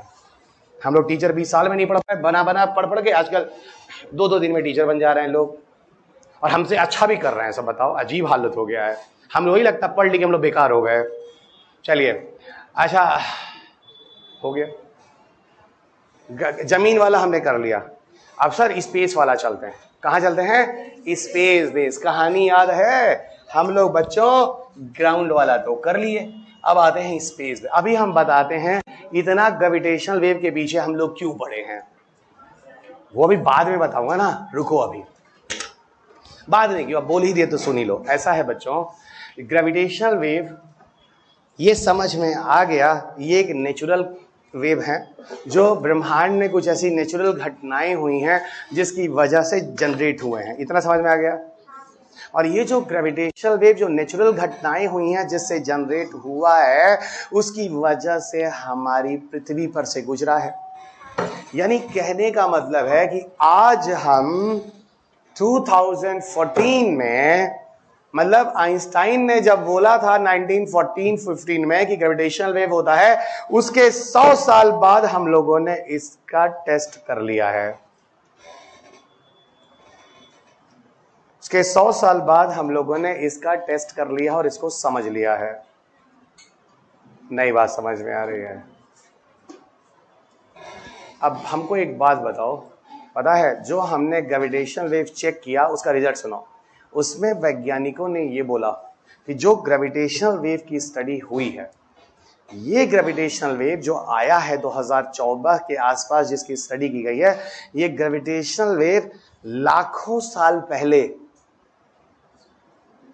करोड़ों किलोमीटर दूर किसी 2 ब्लैक होल के मर्जिंग के बाद जनरेट हुए थे, जो अभी होकर गुजरे हैं। वो तेरे की तो सर इसका मतलब आप इस एग्जाम्पल्स में यह बताने की कोशिश कर रहे हैं जो ग्रेविटेशनल वेव स्टडी की है, वो ग्रेविटेशनल वेव की मदद से करोड़ों साल पहले इस ब्रह्मांड में कौन सी घटना हुई थी उसका वेव आज इस पृथ्वी से गुजरा है और उसकी जानकारी ले रहा है। इसका मतलब हम करोड़ों साल पीछे का ज्ञान इस स्टडी से ले पा रहे हैं, अर्थात हम समय में पीछे जा पा रहे हैं और पीछे समय में ब्रह्मांड में क्या क्या हुआ उसकी जानकारी ले पा रहे हैं। अरे प्रभु, एक तारे की रोशनी तो जमीन पर आने पे 8 मिनट 20 सेकंड लगती है, तो आप तारा भी तो 8 मिनट 20 सेकंड पुराना देख रहे हैं। सॉरी, रोशनी भी तो 8 मिनट 20 सेकंड पुरानी देख रहे हैं। ये तो सन की रोशनी 8 मिनट 20 सेकंड पुरानी, और जो तारे उससे भी दूर हो उनकी रोशनी आने में हो सकता है लाखों करोड़ों अरबों साल लग जाते हो। और वैज्ञानिक तो ऐसा कहते हैं कुछ तारे जब तक पृथ्वी पर उनकी रोशनी पहुंचती है तब तक तारे मर चुके होते हैं। तो सोचो कितने अरबों खरबों किलोमीटर दूर से चीजें आती होंगी।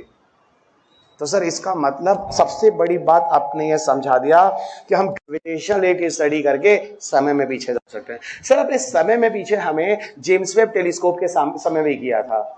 हाँ, और मैंने उस समय बोला था मैं तुम्हें कुछ और एक्सपेरिमेंट बताऊंगा जिसके बेसिस पर भी हम ब्रह्मांड में पीछे कौन कौन सी घटनाएं हुई हैं उसकी जानकारी ले सकते हैं। अच्छा, इसी तरह तुमको एक दिन पता चल जाएगा कि हमारा पृथ्वी कैसे बना। इसी तरह तुमको पता चलेगा हमारा सौरमंडल सोलर सिस्टम कैसे आया। इन सब समय में जब जब जो घटनाएं लाखों करोड़ों अरबों साल जो पहले हुई हैं, इन सबके समय के ग्रेविटेशनल वेव इस ब्रह्मांड में मौजूद होने चाहिए। और हो सकता है कुछ ऐसे ग्रेविटेशनल वेव जो 2125 में हमारी पृथ्वी से गुजरे हैं।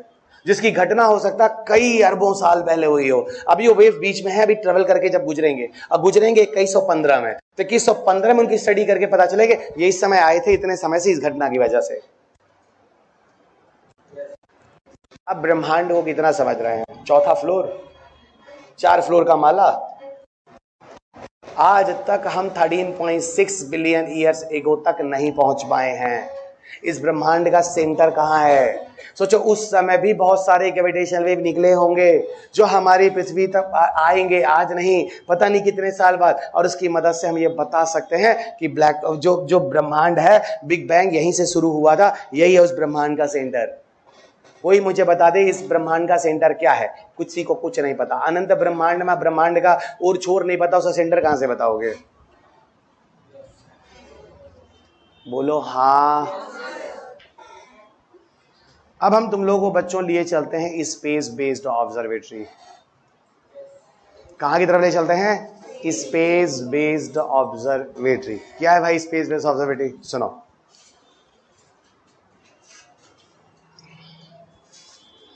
पहले तो तुम लोग ये पूछोगे सर ये स्पेस बेस्ड ऑब्जर्वेटरी का लॉजिक क्या है? अरे भाई अंतरिक्ष में ऑब्जर्वेटरी बना रहे हैं। अब तुम बोलोगे सर अंतरिक्ष में तो कोई जमीन ही नहीं है, किस पे रखेंगे? अरे भाई स्पेस क्राफ्ट ही रख देंगे, उस स्पेस क्राफ्ट के अंदर इंटरफेरोमीटर लगा देंगे, और इस स्पेस क्राफ्ट से जब होकर ग्रेविटेशन वेव गुजरेंगे तो वहां से स्टडी करेंगे। अब भी नहीं समझ में आया?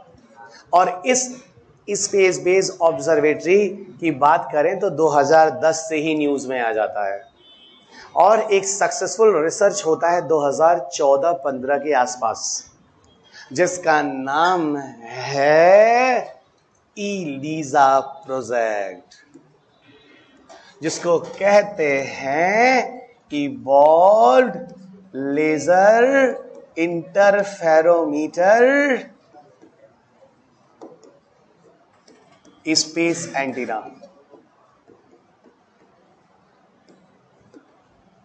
Evolved laser interferometer space antenna, ये इलीजा का पूरा नाम है। ये इलीजा का पूरा नाम है evolved laser interferometer space antenna.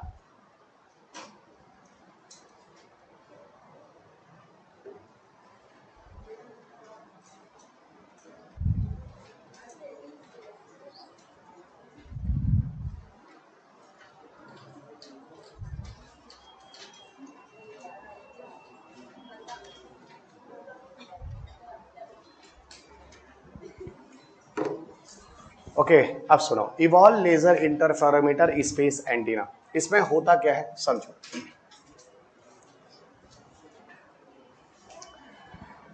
Okay, अब एक बात बताओ, अगर हम अंतरिक्ष में कोई स्पेसक्राफ्ट रखना चाहते हैं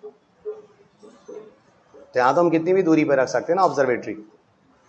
बोलो, यहां तो 25,000 किलोमीटर कोई लिमिट है नहीं, यहां तो अनंत दूरी भी हो सकती है। तो इलीजा करके एक प्रोजेक्ट है यूरोप का, इलीजा करके एक प्रोजेक्ट है यूरोप का। यूरोप ने एक स्पेसक्राफ्ट लगाकर भेजा अंतरिक्ष में, एक हाइट पे। यूरोप ने एक स्पेसक्राफ्ट में इंटरफेरोमीटर लगाकर स्टडी की एक हाइट पे, और वहां अच्छा खासा रिजल्ट मिला। क्या मिला? अच्छा खासा रिजल्ट मिला। किसका अच्छा खासा रिजल्ट मिला? ग्रेविटेशनल वेव्स का। अंतरिक्ष में स्टडी हुई। उस प्रोजेक्ट को सिर्फ और सिर्फ यूरोप ने किया था। अमेरिका शुरुआत में उस रिसर्च, उस प्रोजेक्ट का मेंबर था, शुरुआत में उसका मेंबर था। बाद में पैसे की कमी होने से वो वहां से सरेंडर हो गया। बाद में पैसे की कमी होने से वो वहां पर सरेंडर हो गया। अब सुनो होता क्या है। जब 2014-15 के आसपास यूरोप सफल होता है इलीजा प्रोजेक्ट में, बाद में नासा फिर उसके साथ आ जाता है, और अब फिर ये दोनों मिलकर एक फ्यूचरिस्टिक इलीजा प्रोजेक्ट पर काम कर रहे हैं, evolve laser interferometer space antenna. और ये जो फ्यूचरिस्टिक इलीजा प्रोजेक्ट है जिसपे ये काम कर रहे हैं, ठीक है ना, इसमें हो क्या रहा है? इसमें हो ये रहा है कि 3 सैटेलाइट्स को, स्पेसक्राफ्ट को अंतरिक्ष में एक इक्विलैटरल ट्रायंगल से लगाना है। अब ये 3 स्पेसक्राफ्ट को अंतरिक्ष में इक्विलेटरल ट्रायंगल से कैसे लगाएंगे ये मैं आपको समझाता हूं, कुछ इस तरीके का। इधर देखो बच्चों, और इनकी दूरी भी हम लोग करीब करीब 5 मिलियन के आसपास ले जा रहे हैं।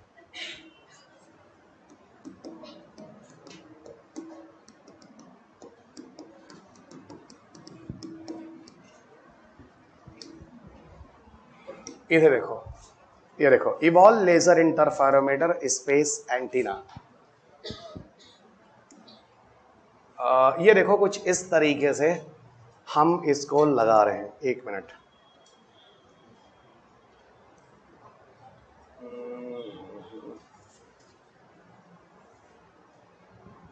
थोड़ा क्लियर पिक्चर मिल जाता। पिक्चर तो यहाँ पे सारे ही दिख रहे हैं तो ज्यादा अच्छा होगा। जैसे कि ये देख लेते हैं, ये देखो, ये जो पिक्चर देख रहे हो ना, इस पे आप लोगों को क्या दिख रहा होगा, कुल 3 स्पेसक्राफ्ट है, ठीक है, जो एक दूसरे से इक्विलैटरल ट्रायंगल पर लगाए जा रहे हैं, कुछ इस तरीके का। समझना, देखो, ये है सन, ये है सन, ये है अर्थ, और ये है 3 spacecraft, spacecraft number 1, spacecraft number 2 और स्पेसक्राफ्ट नंबर 3। और ये तीनों के तीनों जो स्पेसक्राफ्ट हैं एक दूसरे से 5 मिलियन किलोमीटर के डिस्टेंस में है। तो 5 मिलियन का मतलब 1 मिलियन 10 लाख, तो 5 million is equal to 50 lakh kilometre. 5 million मतलब 50 लाख किलोमीटर। अब सुनो, यहां से यहां तक अगर ग्रेविटेशनल वेव ट्रेवल करता है, इस बार 17 सेकेंड लगेंगे, क्योंकि दूरी कितनी है, 50 लाख किलोमीटर, और ग्रेविटेशनल वेव की स्पीड से घूम रही है 3 लाख किलोमीटर। अगर मैथमेटिक्स आती है तो 17 सेकंड में पहुंच जाएगा। नहीं समझ में आ रही बात, 17 सेकंड में पहुंच जाएगा। कहने का मतलब है ग्रेविटेशनल वेव को इस बार ट्रेवल करने में डिस्टेंस मिलेगा। अब भी नहीं समझ में आई बात। अब मैथमेटिक्स नहीं आता उसका बच्चा हम कुछ नहीं कर सकते आपका, है कि नहीं। 3 लाख किलोमीटर से घूम रहा है, 50 लाख की डिस्टेंस पे, तो 17 सेकंड लगेगा, ये हम नहीं बता सकते फिर आपको, है ना, सॉरी, है ना। अब सुनो होता क्या है, अब यहां पे होगा क्या, अगर ग्रेविटेशनल वेव ट्रेवल कर रहा है तो इस बार टाइम मिलेगा, और अंतरिक्ष में ये पॉसिबिलिटी है क्योंकि हम डिस्टेंस बढ़ा सकते हैं।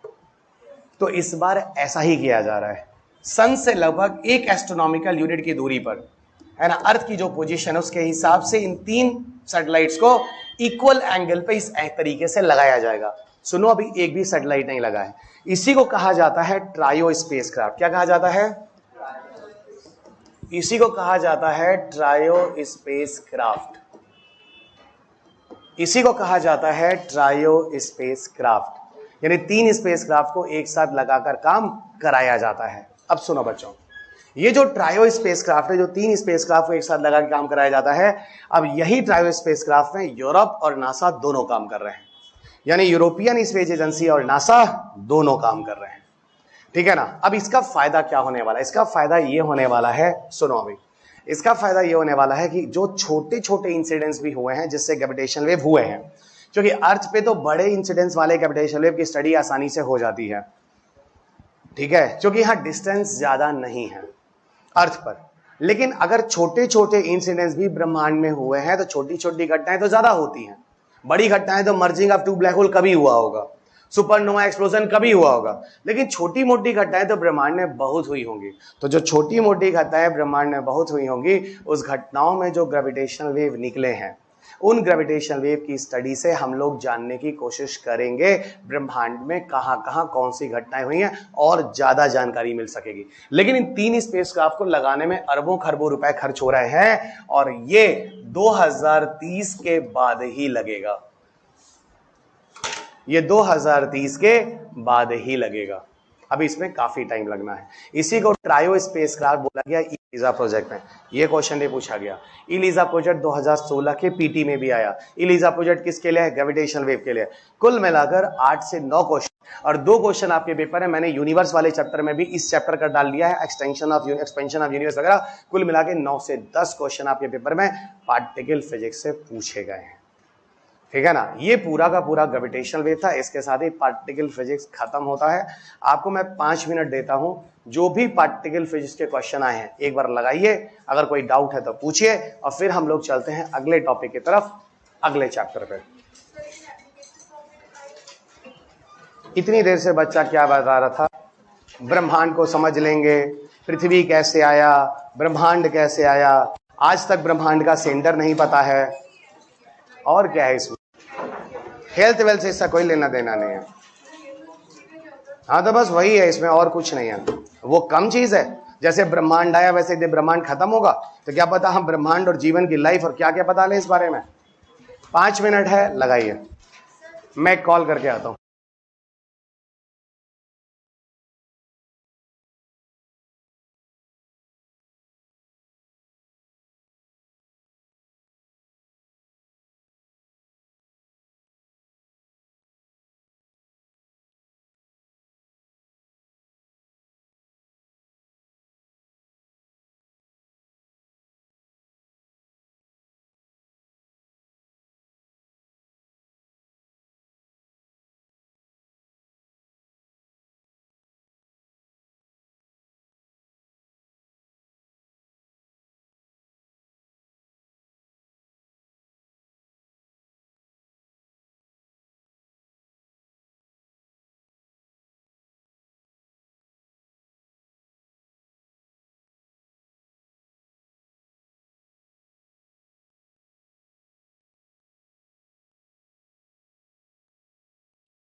माइक्रोवेव वाले लॉजिक में यूपीएससी ने जो है वो आंसर दिया हुआ है कि माइक्रोवेव भी होगा।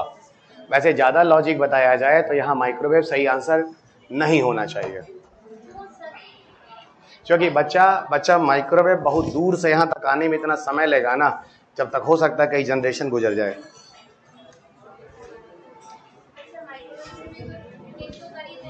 कई जनरेशन बाद पता चलेगा।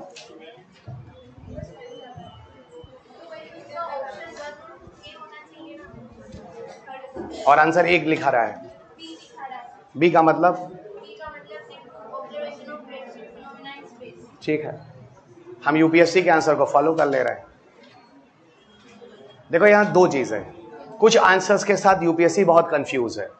क्या ब्लड वेसल सीएनटी बनाएगा?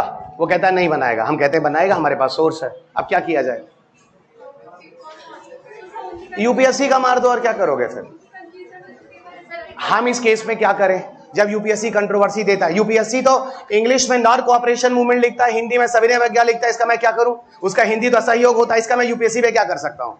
यूपीएससी का भी अपोलोजाइज करता नहीं है, इसका मेरे पास कोई जवाब नहीं है। मैंने जो आपको पढ़ा है वो मान लीजिए। देखिए ऐसा है, दो चार लॉजिक ऐसे हैं जो मेरे लॉजिक और यूपीएससी के आंसर गलत हैं। हाँ तो ठीक है, मैं कह सकता हूं यूपीएससी के आंसर नहीं, यूपीएससी गलत है। इसके बाद मेरे पास प्रमाण है। यूपीएससी इंग्लिश में क्वेश्चन पूछता है कि सिविल डिसोबीडियंस मूवमेंट क्या होता है, और हिंदी में उसे सामने लिखता है असहयोग आंदोलन क्या। उसे शर्म नहीं आती है? सिविल डिसोबीडियंस को हिंदी में सविनय अवज्ञा कहते हैं।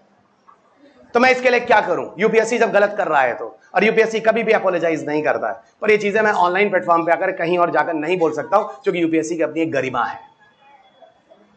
ठीक है, तो मुझसे इस बारे में आर्गुमेंट करने की जरूरत नहीं है। आपको डाउट है इस तरह की कंट्रोवर्सी, मेरे से बाहर निकल के बात कर लीजिए, मैं प्लेटफॉर्म पे नहीं बोलना चाहता हूं। क्लियर? क्योंकि हमारे लिए यूपीएससी की एक वैल्यू है। यूपीएससी गलत करता है फिर भी वो गलत नहीं हो सकता ना, क्योंकि यूपीएससी की एक रिस्पेक्ट अलग है। हम क्या कर लें, इस बारे में हम कहीं बोलते भी नहीं है। यूपीएससी ऐसा किया, कई जगह किया है, कई आंसर्स में किया है, चलेगा।